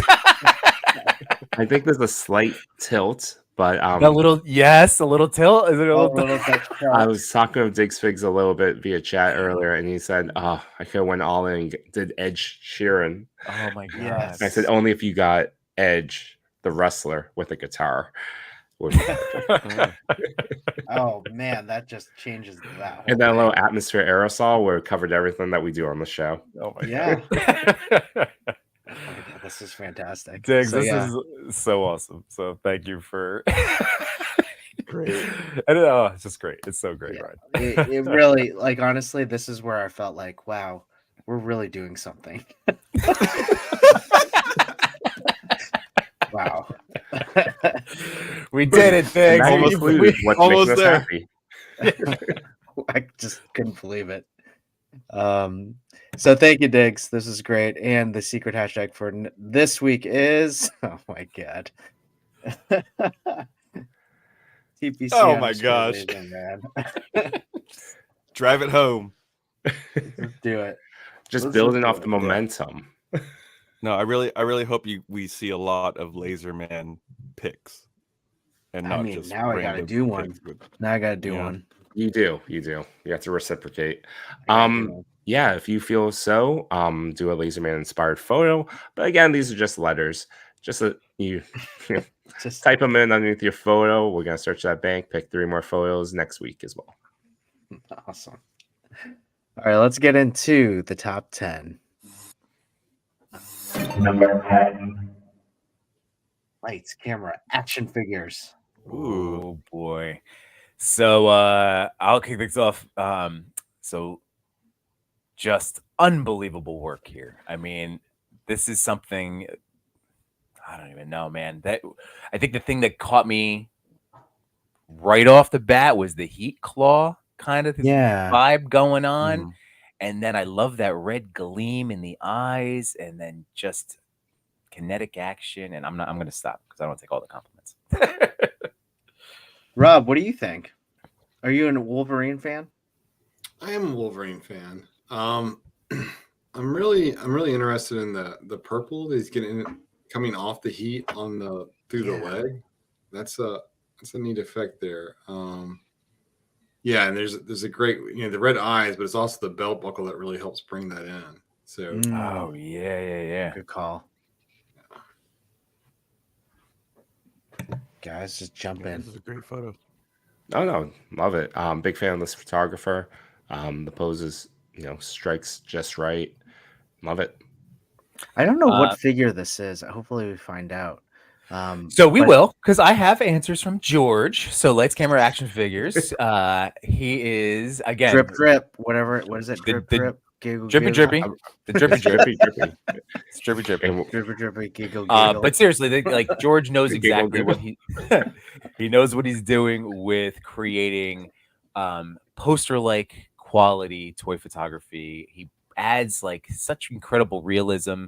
He shoots when he starts shooting Hot Toys, forget about it. Like you're looking at movie posters. So just really, this is the perfect time to remind you guys, if you're discovering a new account for the first time, go check them out, give them a follow.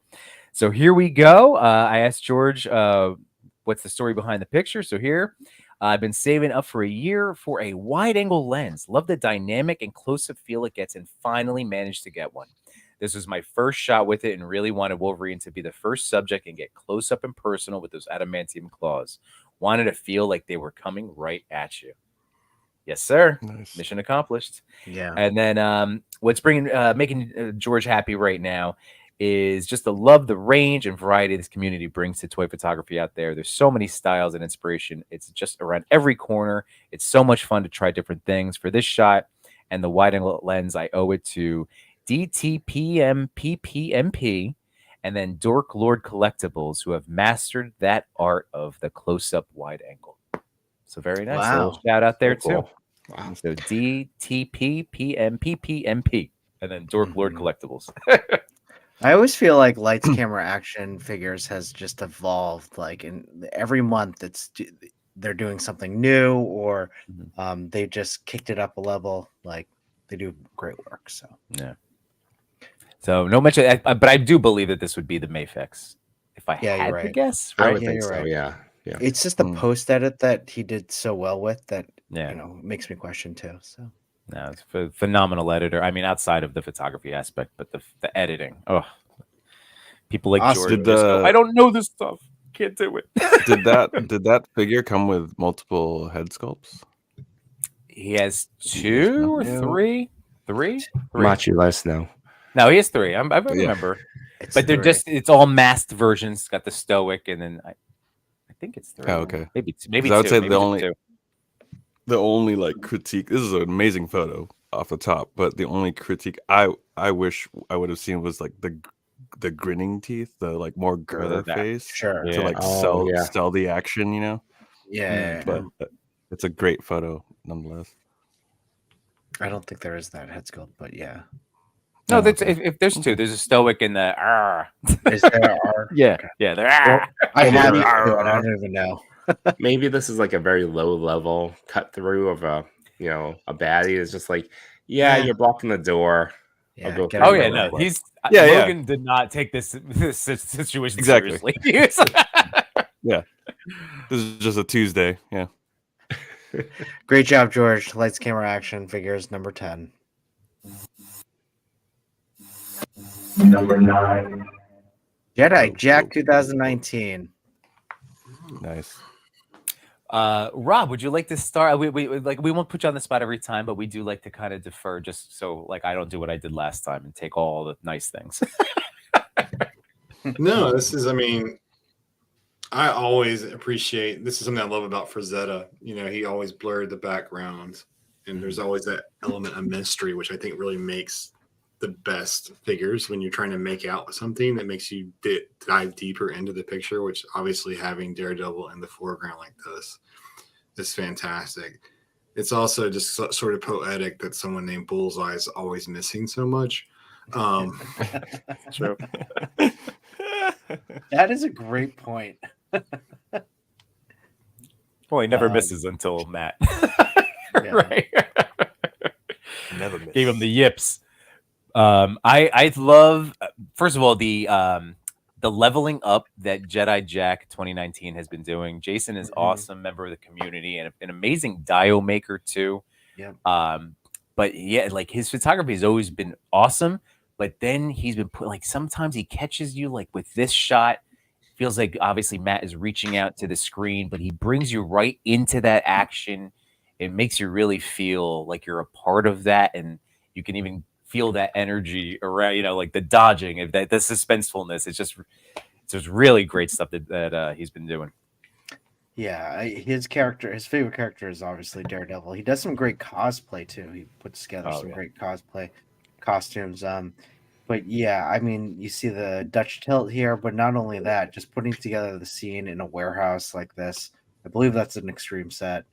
And some I other actually things. probably might be his though. It might be I his. think he made it. You're right. I'm fairly You're certain. right. It probably is his. You're right.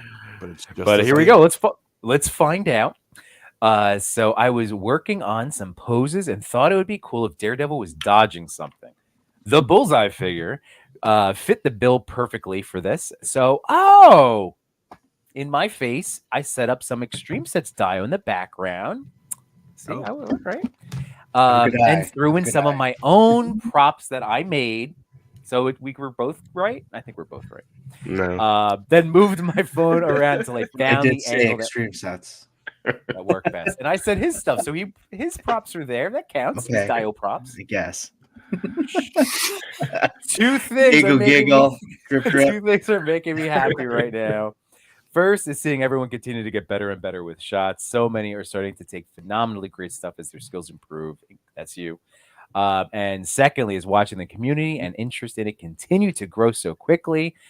And he like so he runs at Hell's Kitchen Collab. I'm gonna have to join this next time I photograph my Daredevil. But yes, so he wants people to know, so you can reach out if you're interested in shooting Daredevil. He has a weekly Hell's Kitchen collab, so you can reach out. Nice. And he's awesome. He's great. So I think there was a sentence in his answer that was pretty crucial to anyone that's just like kind of. I mean, the people in the chat obviously are all great photographers, but he said he moved his phone around until he found the angle, which is like very crucial, I think, in selling toy shots. Yes. Just because when you're setting up, you're only thinking like straight, so being able to like move and find that right cinematic angle is very crucial. And he killed it. And 88, I'll say that thanks to Machu Toy for the photo mode influence in Spider-Man 2, but I've been using like that to help my angles of photography, right? Because you can circle and orbit their posing, and it's already unlocked different, like, oh, if I set up, I can do it that way, that I hadn't previously thought of. So yeah. Thanks again, Machu. But yeah, Jedi Jack 2019, awesome job, congratulations. Let's move on to number 8.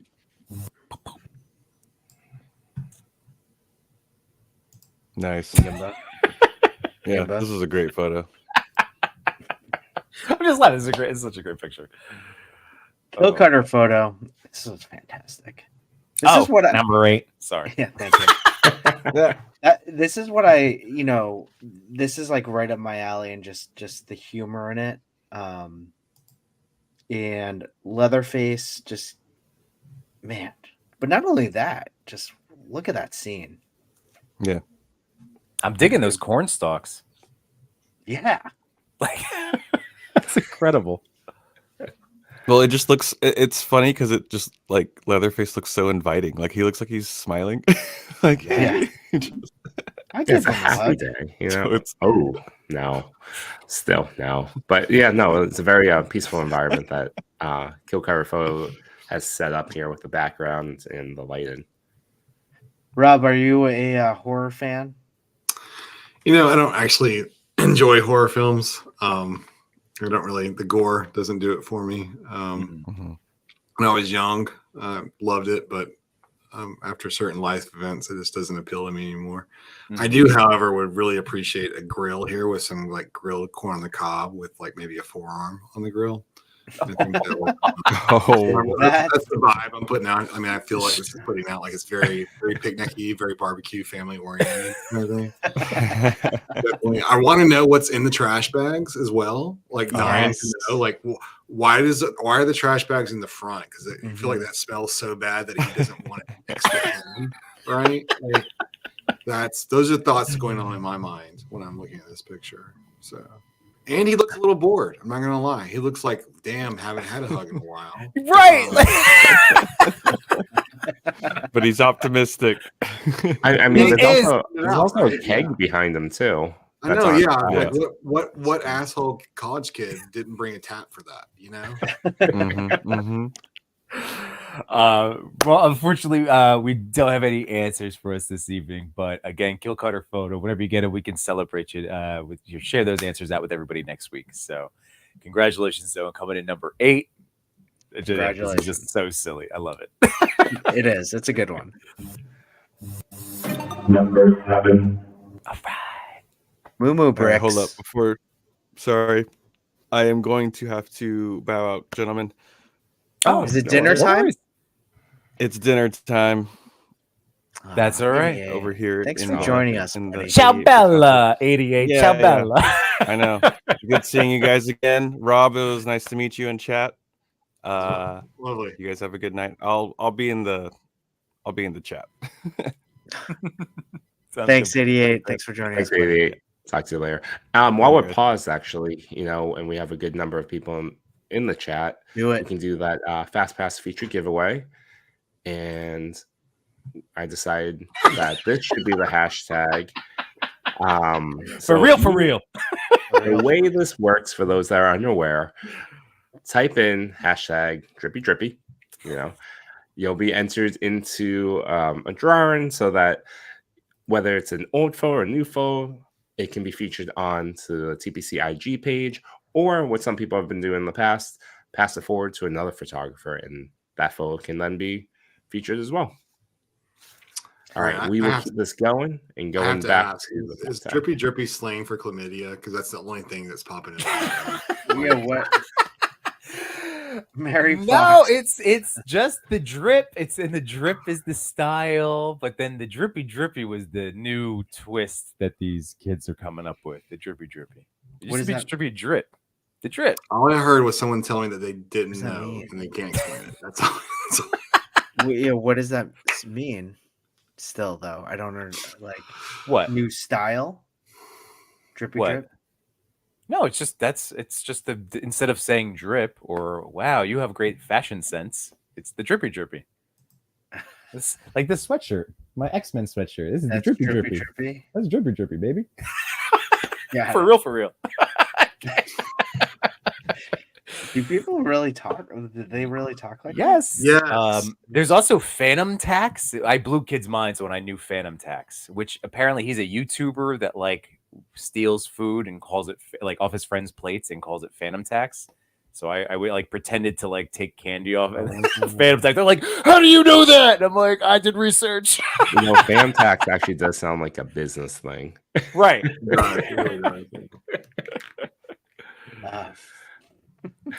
Yeah, but that's hilarious. Our boy Wade create with the droopy.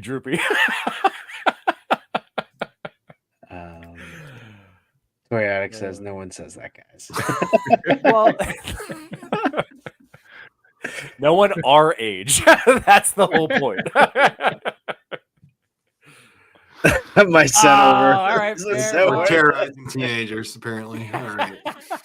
We're getting it wrong. My bad. Our demographic tends not to have teenagers. Hold on, Danny. That's what you get. You get one of those exact. But we can keep this going and circle back to it in a little bit. Ah, God damn. All right, so don't forget hashtag drippy for a chance for a fast pass. All right, number 7, we have Moo Bricks. Moo Bricks. Oh, this was a secret hashtag, right? I think. Was this mine? No, I don't think it was. I think No? you nominated it though. Oh, I did not. I knew it because I'm like, I remember liking this picture, and I thought, like, yeah. Well, I still really like it. So, yay! I love. I did do a double take because when I saw this, I'm like, wait, oh man, this is a Lego picture. This is crazy. Yeah. The lighting is fantastic. I mean, the multiple sources of lighting on this guy is really what brings it home. The light inside the house is a nice touch. Yeah.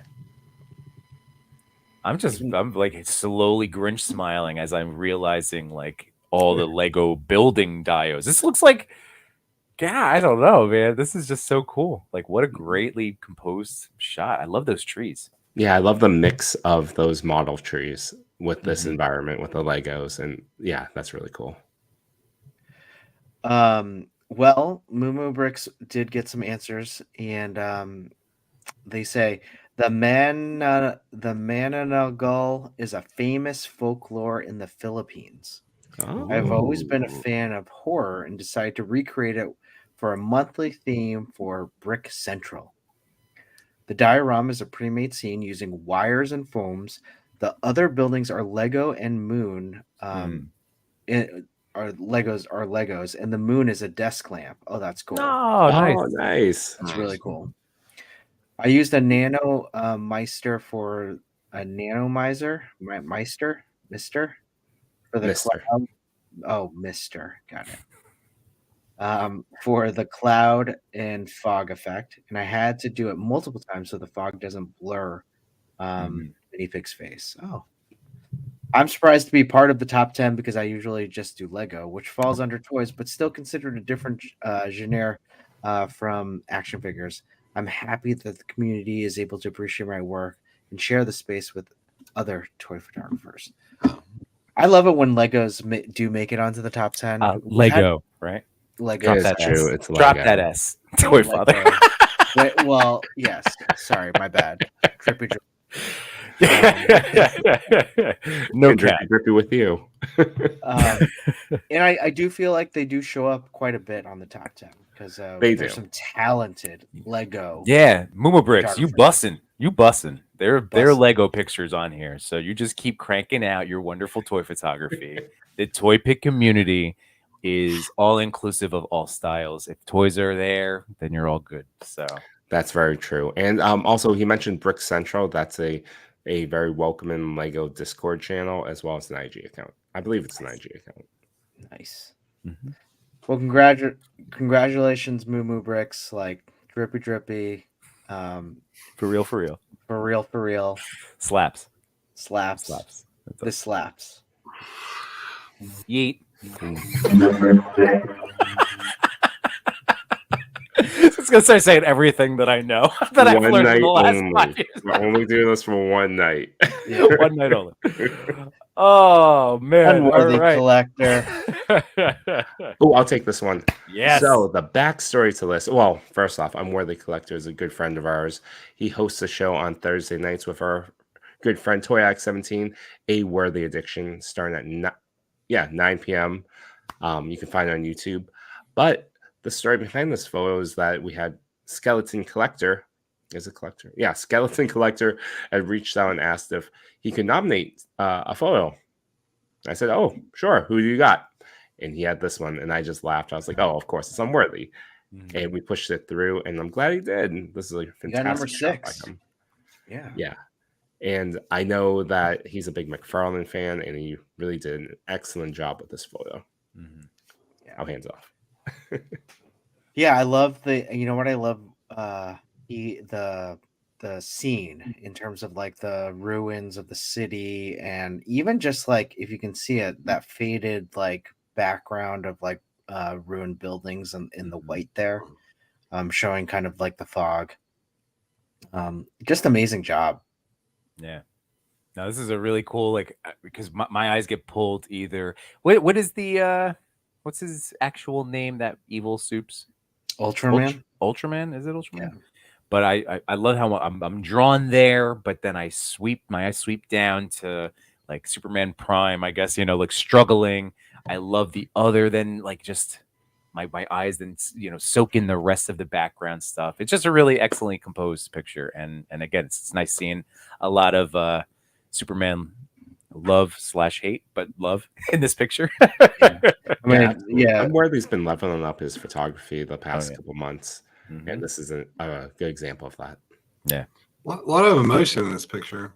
I think there's a lot. And I don't think the other ones were lacking necessarily, but there's a lot more emotion coming through with the figures in this one.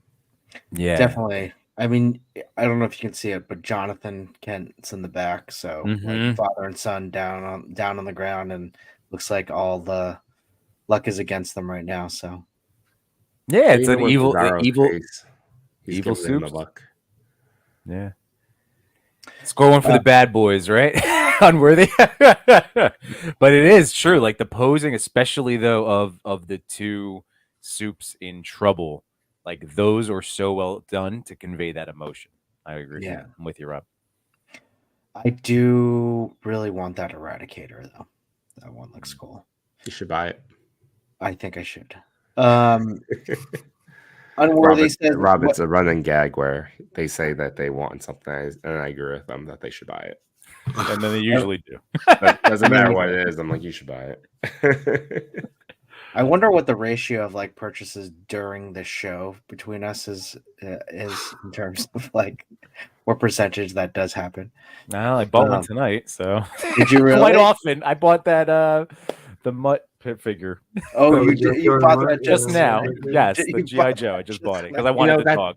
I think that is true. I think we're more perceptible to buying stuff via live. Like I did it with Sharmus on Sunday. I convinced Machi to buy another Giant Man on the last night of that HasLab. Peer pressure. Yeah. We're Minimal having peer fun. pressure. That's what it is. We're having fun, and it's like, oh, who doesn't want more stuff? Yeah, what's one Well- more toy? What's one more? Well, Unworthy did get some answers back to me. What's the story behind your picture? This shot was for the No Justice Steel Breakers collab, which starred 31 artists from across the toy community featuring Superman villains or Superman getting beaten. He's not a Superman fan. I just wanted to try to create a shot that could stand alongside the other incredible shots from the artists that participated. My shot used all McFarlane DC figures: Ultraman, Bizarro, Eradicator, Superboy, John Kent, and Superman. Along with a dial piece from Vico San 26. To build a scene of the wreckage you would expect from such a superpowered confrontation. I hope everyone takes a moment to look at the other submissions in this collab as their work outshines my own in every way. Well, this is a great photo. We do have What's a question making- unrelated. Sorry, Chris. You get into it. Go on. Oh, yeah, let's finish up. What is making you happy in the toy community right now? What makes me the happiest is in the community is the camaraderie on display between all the collectors and photographers. It's an absolute honor to see everyone working together and supporting one another in these collabs. For me, this top 10 placement is a testament to everyone who has joined the No Justice collab since day one. I couldn't be happier with everyone's creativity and support for one another. Thank you, everyone. Thank you, Unworthy, for just being a wonderful person in the toy community. And I can't wait to hang out with you at Legion's Con in just 6 days, right? No, not 6 days. 9 days. No, mine. Yeah. We can go in 6 days. You want to just take off a couple days early? Well, it does start on Wednesday, doesn't it? Doesn't part of the activity start on Wednesday? Part of it. If you got invited Yeah, to Jason has be to an be there. intern. So, yeah. If you're an intern or a vendor or going for Oh, the did you- econ stuff. Did you get that intern thing? No, I didn't. I was hopeful, okay. but no.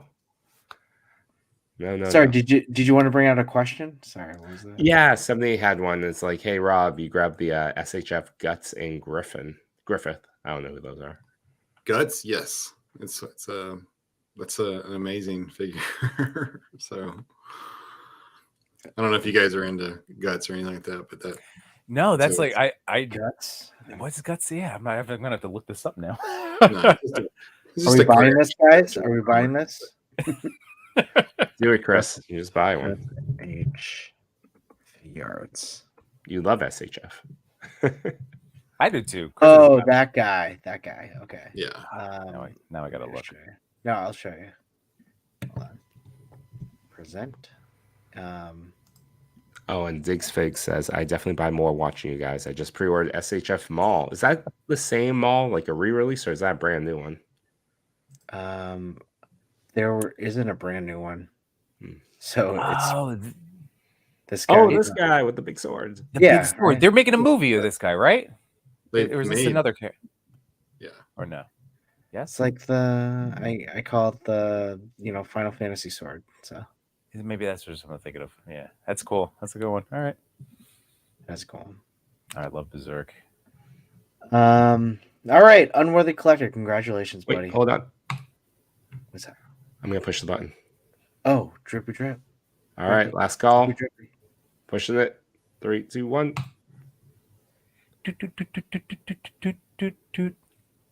That's an unboxing. Oh, the Dragon Slayer sword. Okay. So way create great story. Cal the Collector love Berserk.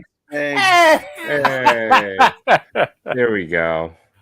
You earned it, buddy. check it out. Diggs Figs, congratulations, buddy. No chewing. What does he have to do? Just reach out to me. An old photo, new photo, and if you want to pass it forward, all good. Sounds good. Awesome. Just got to shout out 78 Figs, who I just gave a lot of money for a new dial. That's true. That's Can't true. wait. He makes Really? some awesome ones. I have his was it the skull one? This It was like a skull and like had fences on the side, and it's probably like that's I don't know, like 2 or 3 years ago. That was man. probably one of the Maybe 2 early, years ago. yeah. Yeah. We were lucky enough to have him on a few weeks ago, and he gave us Yeah. the tour of like going through his dial career, and it was awesome. So yes, oh man, No, he's very talented. Skull Cave, there it is, the Skull Cave, yeah. Okay, yep.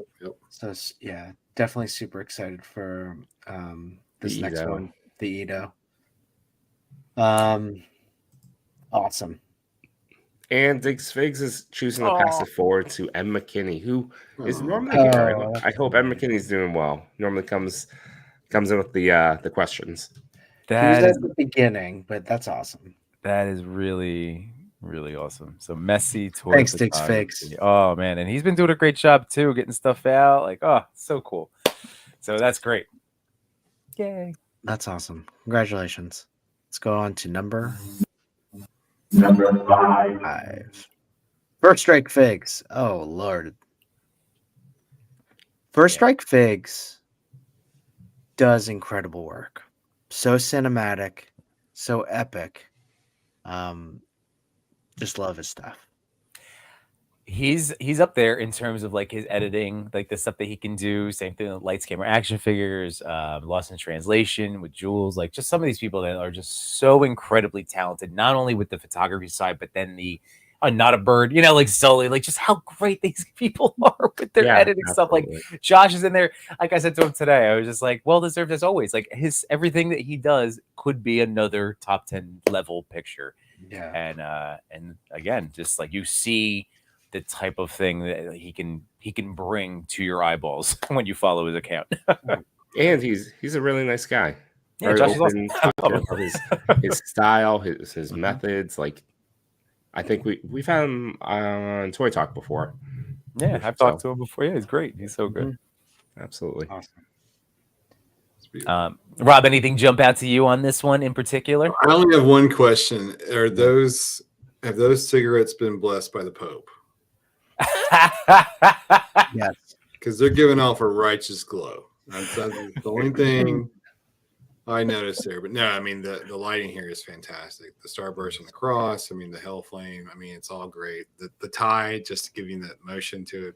There's just so much fantastic going on here. But that was my immediate thought is, hell yeah, Constantine would have some cigarettes blessed. You know, some holy cigarettes. Who else would have holy cigarettes, right? Holy smokes. Yeah, holy smokes. That was good. Perfect. Yeah, You left no crumb on that one, Chewy. One night only. Well, you know, First Strike Figs, what's the story behind this picture? The picture was my kickoff for October, doing 31 days of content and sometimes multiple posts to celebrate spooky season.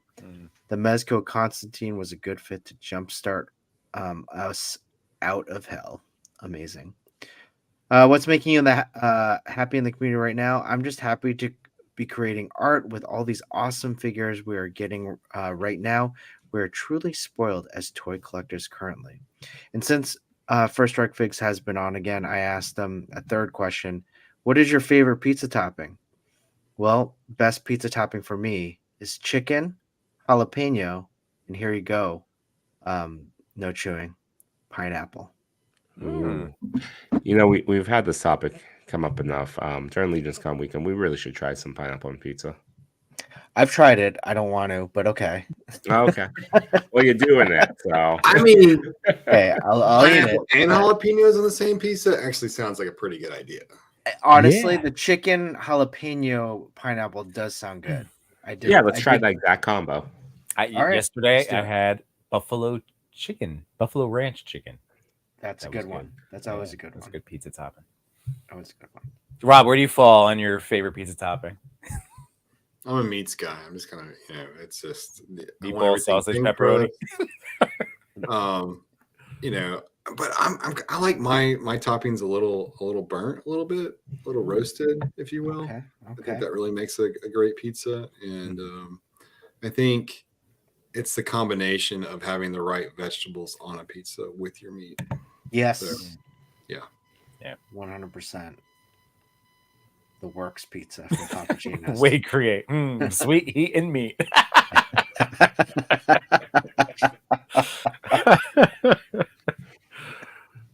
All right, first strike figs. Congratulations.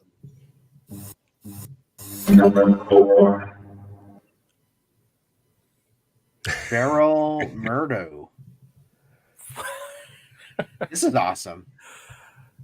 This is one of those shots that is just it just tickles you, especially again during the season, the spooky season, as Josh just was talking about. But man, I don't know. You guys go, because it's again. This is Slight correction. What does Jason feel bad about? Like, what is Mike's like? Oh my God, are you really pruning that bush? And like he's like making him feel bad about it. Like that, there's a whole conversation here that I need to know. Like, what would make Jason look down in shame? I think it's like, hey, I paid you $100 to cut this, and it's way too straight. Or maybe like you haven't raked. What did I paying you for? You haven't raked my leaves. My next question is, why should Jason feel guilty? He's the only one in the picture that has blood on the weapon. Like Mike's walking around with a completely clean blade, right? Like you hadn't killed anybody recently, so why are you getting on to me? Like that would be my response. Hey, just a quick correction. I totally missed. I was actually going to point that out. Thanks. Beryl Murado. There's an A in between the R and the D. So. Oh, Mirado. Okay. Yeah. You can see it on the photo a little bit if you can squint. But yeah, this. I don't. Do you guys think this is this a digiorama? What is that? Like, it has to be, right? I think there is some editing trickery happening here, but it was really well done. And oh yeah, no, it's fantastic. The fact that Jason's hidden, like that was some nice editing with that bush placement there too, and that's some nice blending happening. Oh, Diggs fix. He's in his signature hiding spot. That's funny.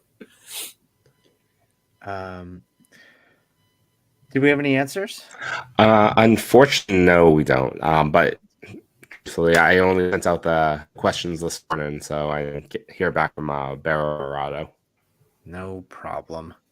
If you send us those questions again, Beryl, we'll definitely say it on another chat or another stream.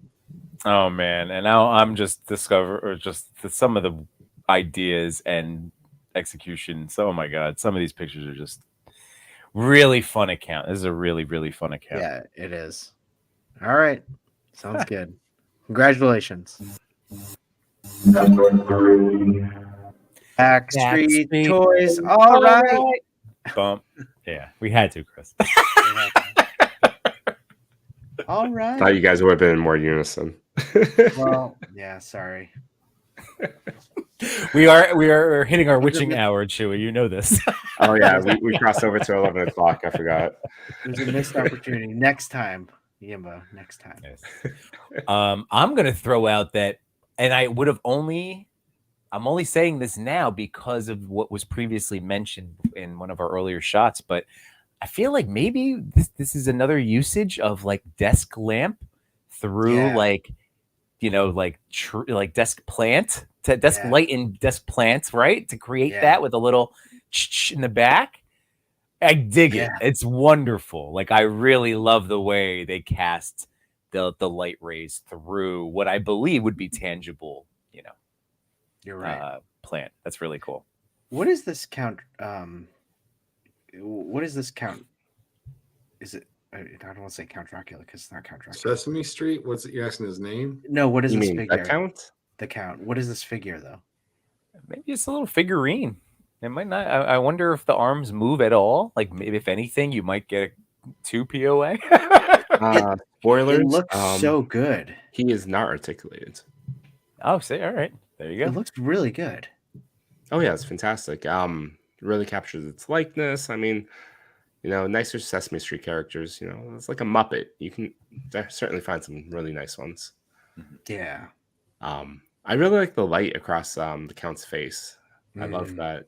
Clearly one light coming in from the simulated moon, and then just cast a shadow across the left side. Really nice touch. it's something I always am trying, at least like I always try to remember that motivated lighting that Sir Trevor always, is points out within his own work. It's such a, again, just so clutch to get something like you're describing, like coming from the moonlight. But yeah, something I always consider motivated lighting. We do have some answers. So story behind the photo. This is the Count Von Count from the Ultra Detail figure range. He's more of a statuette, but I'd love it if he was articulated. The lighting was set behind a houseplant and with atmosphere aerosol to show off the rays. Man. As for Nice, what's making Yimbo. them happy, I'm loving the collaboration in the community just lately. I'm in about 4 collab groups alone. It's always great to see everyone's take on a theme. And for his last question, because I believe he's been featured before, I asked, if you got to hang out with one Sesame Street character for an afternoon, which would you choose? And he said, no doubt, Cookie Monster. Oh, yeah. Oh, me love Cookie. Cookie. To circle back to our taco truck, discussion on the show, he now has a food truck. Who does? Oh, Cookie Cookie Monster. Monster has a food Really? truck on Yep. Street, really? He What is teaches he- kids how the skit is Cookie Monster and his pink little friend named Gonger. oh yeah. Okay, sorry. I've know this. I've watched. Okay, I can't say again, but you're on this demo. You should, Was he Yeah. falling on hard times because of that HasLab thing? Or I mean, is that what- That's right. He didn't get any licensing fee, so now he has to just, make money off a food truck. But kids submit kids submit like, oh, can you make me this? And then they make it. They teach you about the ingredients, and then they ship off the food. Nice. Oh, okay. I love Cookie Monster. I'm upset about the HasLab personally. I backed it. I mean, I was one of 60 people, but Was that really how many? Wow. no, it wasn't No, that it was- low. It but- was much higher than that, but surprisingly low given how popular you would think Cookie Monster. Yeah. I think it was still early days too. It was. regarding, It was, and I don't companies think like they had that. the right marketing approach to it at that point either. So No, they didn't. There was no marketing behind it. They just released it. Yimbo, you ready Yes, to sir. do it? Okay. Congratulations. Wait. What am I We're doing? gonna supposed to sing this sing in now. unison. Oh, sorry. Okay, ready? Congratulations, Backstreet Boys. All right. Wow, that was worse than You the other one. closed the end All right. though. You Rob will came never together. come back after we're ruined. Oh my god. All right. Cookie Monster toy, Congratulations. Rob. Cookie Monster inspired Savage Crucibles toy. Alan 2666. Got the Mr. Freeze. And the Is Brad- that what this is? Yeah, That was. I was gonna ask you because you have. Is it the same? here. It's the one. That's it. Okay. And that's Mr. Freeze? yeah, it's from the The Cave. wh- The yeah, the cave. caveman one. Yeah, the cave, whatever the prehistoric Okay. release that they had. So you guys know where this is from, right? Like, or at least what I assume they're going for story wise. Like, which franchise or no? Gamer. Or do you know, or I don't know? It to I me, don't know. the little girl that finds I can't think of the name of Big it. Daddy in BioShock. BioShock. Oh yeah. yeah, Oh. Bioshock. You're right. You're Yeah, right. Yeah, all I I'm, was just all I'm like- seeing is Bride of Chucky. I'm sorry. Yeah, no. Yeah. Yeah. Just, And So that Mr. Freeze found love again, and this is just messed up. Yeah. So that's what I was thinking. So Deep Lake, yeah, BioShock, man. That was the vibes I was going that I assumed that they were going for right off the bat. So I'm gonna be curious about the answers, but I thought that they really, if that's what they were going for, they nailed it. Because that's just I don't know, that's the same steampunk atmosphere, right? Aesthetic. Yeah. Did you guys all Yeah. play BioShock? I played Bioshock Infinite. I've actually played 1, 2, and 1, 2, and then Infinite. Yeah. Well, Infinite was Infinite was- cool. Infinite was Grapple really- arm. That Yeah. was really good. That was a great story. Just Yeah. an amazing story. Turned me on to the voice actor Troy Baker, who's an incredible voice actor who does a lot of different video games. Mhm. But he's good. We do have answers. Alan Joe, yes. that's So, good. for number one, the story behind the photo, these two figs are Tiffany. These two figs are Tiffany from the 2-pack with Chucky by NECA and the DC comic page puncher Mr. Freeze by McFarlane. I actually collect mostly Batman and horror movie stuff, statues, and action figures. When I first saw the picture of this Mr. Freeze, I didn't plan to collect it until I saw it on the container. I thought it was a great fig with a lot of detail. And it reminded me of Big Daddy in BioShock, one of my favorite video games. So this led me to want to make a picture of BioShock. The background of this photo was taken directly from the original game, and then I composited them in Photoshop. Nice. The hardest part was the splash on Big Daddy's feet, and I spent a lot of time superimposing layers on that part to make it look more realistic. Most of my photos are produced through Photoshop. The first is that I'm a visual designer, and I've been working with this software for years. Also, I don't have much time and space to build many dioramas right now, but I hope I can one day. For number two of what's making you happy in the toy community, I feel like I found a lot of like-minded friends. It's an amazing feeling because when we were kids, we played with toys mostly alone, not shared. But now that we have a group of people playing with us, we adults invest more time, more money, more emotion into these toys than we ever did as children. I cherish everyone I meet in the toy community. I hope more people will find joy in this community and join us. Yay! Oh, wonderful sentiments, Alan. That's awesome. I love that. Yeah, it was nice. Congratulations, Alan. Let's move on to number one. Arthrophobia. Man, So, this makes Rob, me scared. yeah, Rob, where did you fall on the Mezco Batman? Were you part of the 3-year wait list? No, I was not. Okay. Yeah, it's funny because I think that was like the worst culprit ever on pre-order. I don't know that anyone ever went past that, but and I feel for people that have QC issues on that figure after everything. Man. I haven't touched him. Jimbo, have you looked at it? No, he's been in an acrylic case since my first round of unboxing and photos, and he just lives there, and I love looking at him. I think he'll be fine. I really haven't heard too many horror stories, but I don't know. Chris, are you checking yours? I'm checking mine right now. No, I think you just don't take him out of the box. It's it's a mystery now. Well, I would be very nervous. Cat situation. Mothrophobia. Shout out number one for this posing. I have other things that I love about, but man, that posing. This is what I was when I started pushing the articulation of it, but that's now I'm now it makes me nervous. This posing. And they never got back to you, right, Mezco? No, they didn't. They didn't. Did you email them again? Not a third time on the reply, or it would be my fourth. I don't know. Did you do? I forget. Someone told me the code about it. It's you have to type in Mez into the header with the order number. Okay.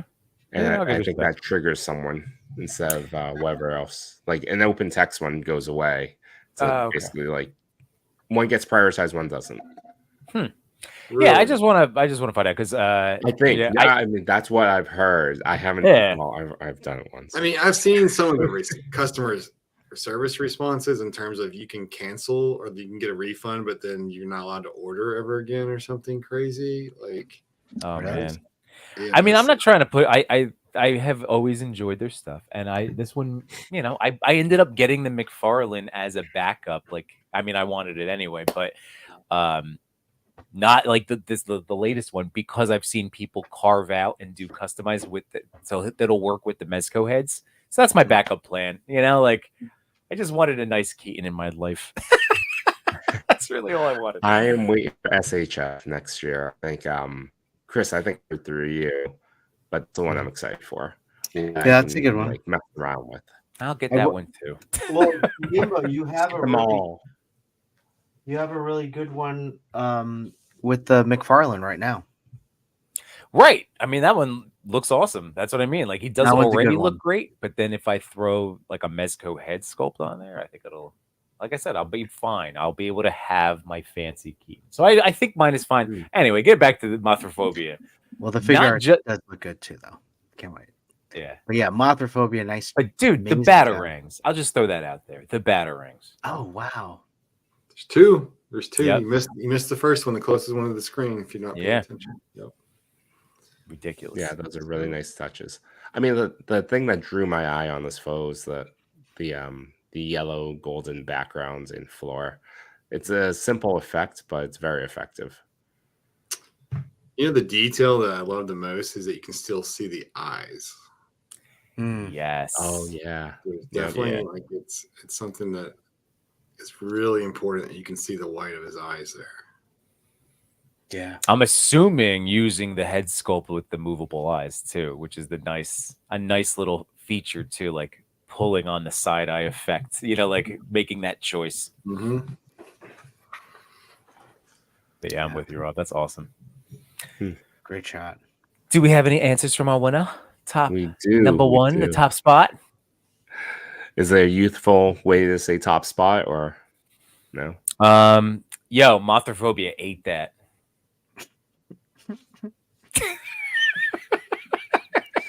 I'm so sad I asked. For number one, I'm really enjoying it, Yimbo. I think you should do it every third Wednesday. I joke. I'll allow some of us. Not that. Maybe that should be like your shtick. Like you have like a word or phrase that you define for all of us each my week. God. You know, I like Mr. I'll Yimbo do teaches us to be young people. There we go. Hey, it's a new segment that goes into the giveaway. Do you guys want to know what a gat is? Because that's like when they think they're being slick with gat. Sure. A gat? Okay. So they try to tell you that it means get your act together, but yeah. really it's describing a large. It's a noun for a body part, a large butt. Gat, like gat. Look at that gat.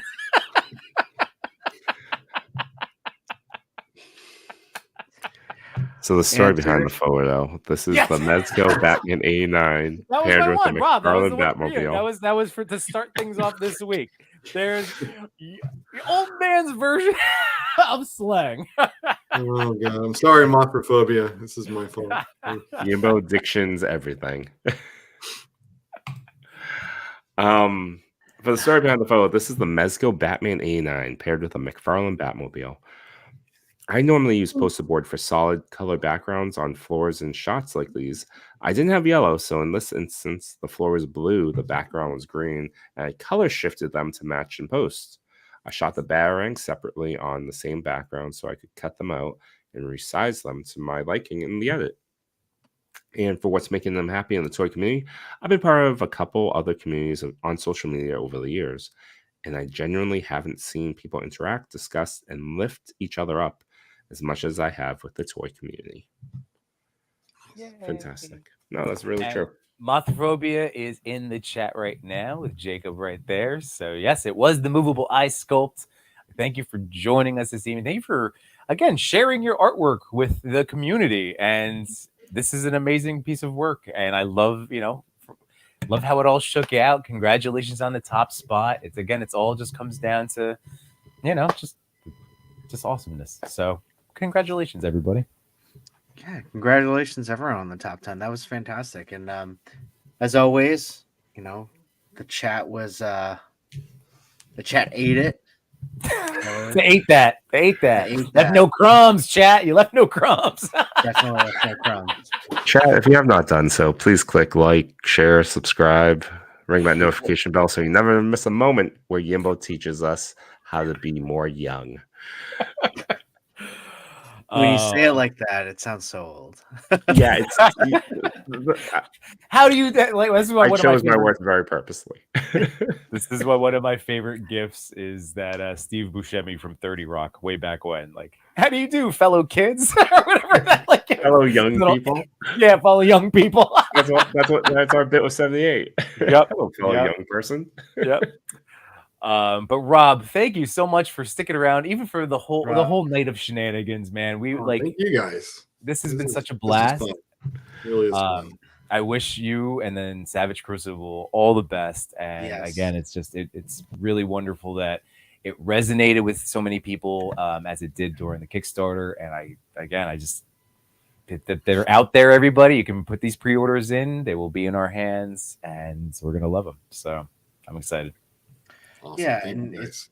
it's nice to have people like you on that are the creators that really show the passion behind the project and really like to share like the background of it all.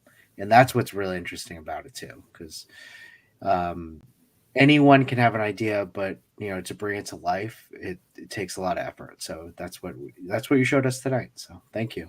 Thank you. Everyone in the chat, thanks so much for joining us. It's always a pleasure, and it's always so much fun to have you in there. There was one question though, and I M. McKinney. He always asks this question, so I feel like we need to at least. Oh yeah, answer we this got to get one. you up. What I are will- two character figures you think look great together that aren't supposed to go together, like Street Fighter figs and SH figure arts anime figs? I will tell you, the Toei SH figure arts Japanese Spider-Man goes well with any SH figure arts Power Rangers. Oh, okay. I can see why. I get that. That's what I think. What do you think about that, Rob? I know, Rob. Whenever you're ready, I'll think of. What two figures go well together that shouldn't go well together?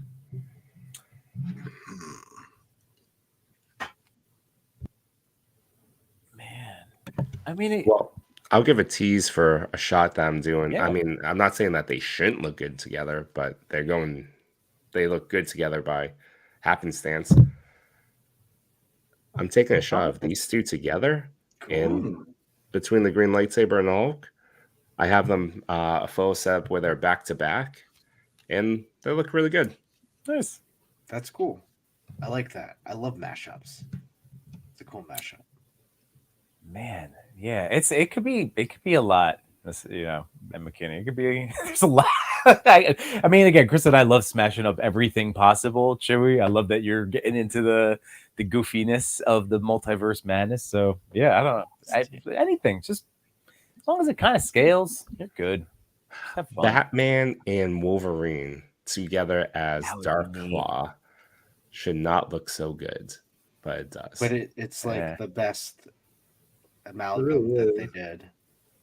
Yeah, Like someone just said Batman and Spawn, but see, I immediately think McFarlane. So that's like it. Right. Yeah, I just.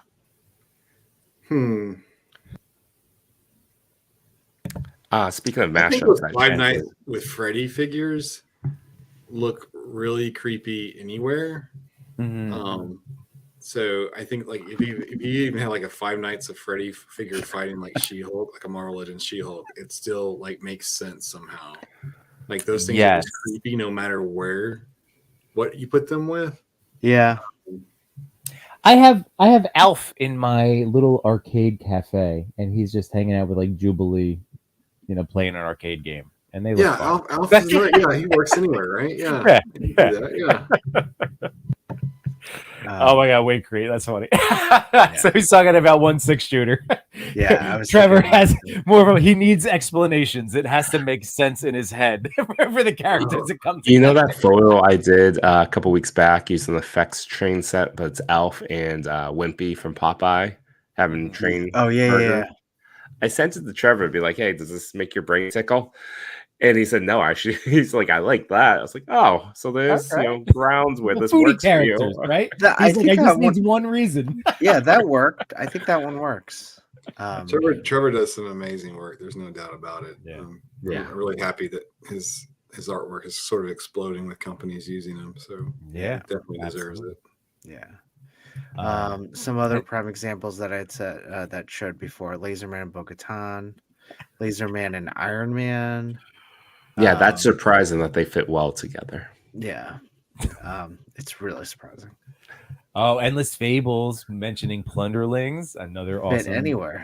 toy line. Yeah, Plunderlings, Plunderstrongs. I was mashing up Plunderstrongs with Hulk and Colossus of the Swamp. That big, like they all, yeah, it's great. Did you guys watch the color version of Werewolf by Night? By the way, I haven't seen the color yet. Not yet, but I really did. I plan on it. But I enjoyed the black and white. I thought that was great. oh, I love the black and white. It was fantastic. How was it in color?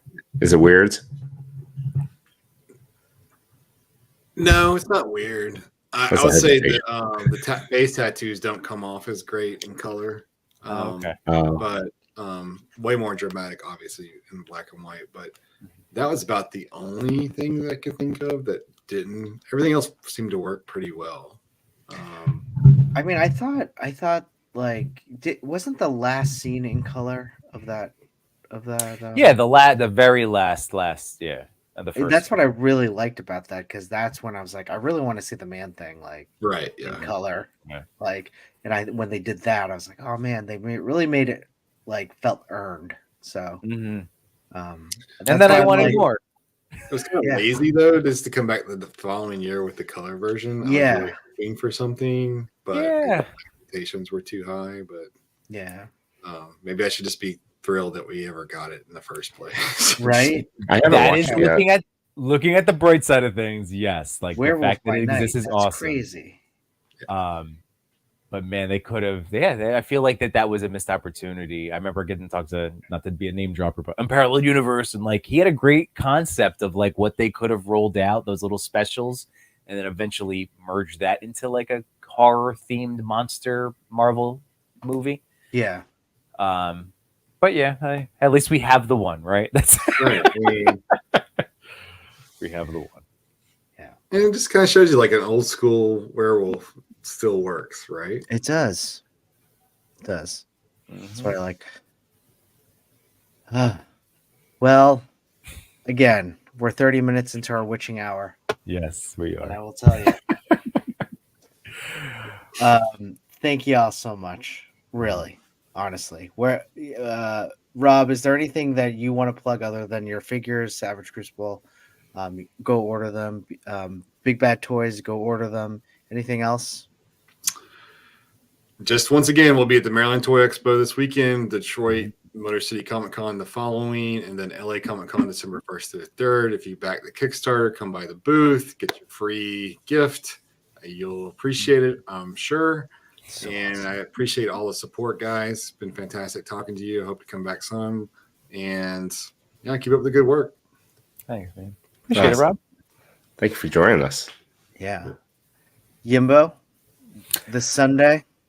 This Sunday, Agent Gomez, my boy Jake, was chitting cool. with him. So I've had him on before. This is going to just be more of like fun toy talk. So, well, toy talk, it's all part of our multiverse of toy talk. So yeah, Agent Gomez should be joining me. Obviously, you guys will all get the link, and Machu and Josh. So we'll see who shows up. But we'll be talking toys Sunday. Yimbo reviews everything, 8 p.m. Eastern Standard Time. Awesome. And Toy Talk on Monday. Last week we talked about The Thing. This week we're going to be talking about Reindeer Games Unworthy's pick. So we're going to check that out, and we're going to review that and talk about Reindeer Games. Oh my God! The only thing I think of is the role models, where it's like, you bet Affleck, Reindeer Games. Just God, that movie that cracked me up so much. All right. And again, we said it throughout the day, throughout the whole stream. Thank you so much for joining us. Just listening to us say silly things, and honestly, I can't tell you how much I appreciate like the Laser Man references and jokes throughout the show. It's really funny how that's just kind of grown. But everyone. Rob, thanks very much. Everyone, you all have a great night, and stay lazed. Good night, my toy collectors, photographers, and more. We had some fun tonight, but we're out of pictures to explore. We thank you for your time. It was nothing but sublime. Though it's time to go to bed, don't be filled with dread, because next week we'll be right here. Your toy daddies will appear to bring you joy and laughter every night and here on after.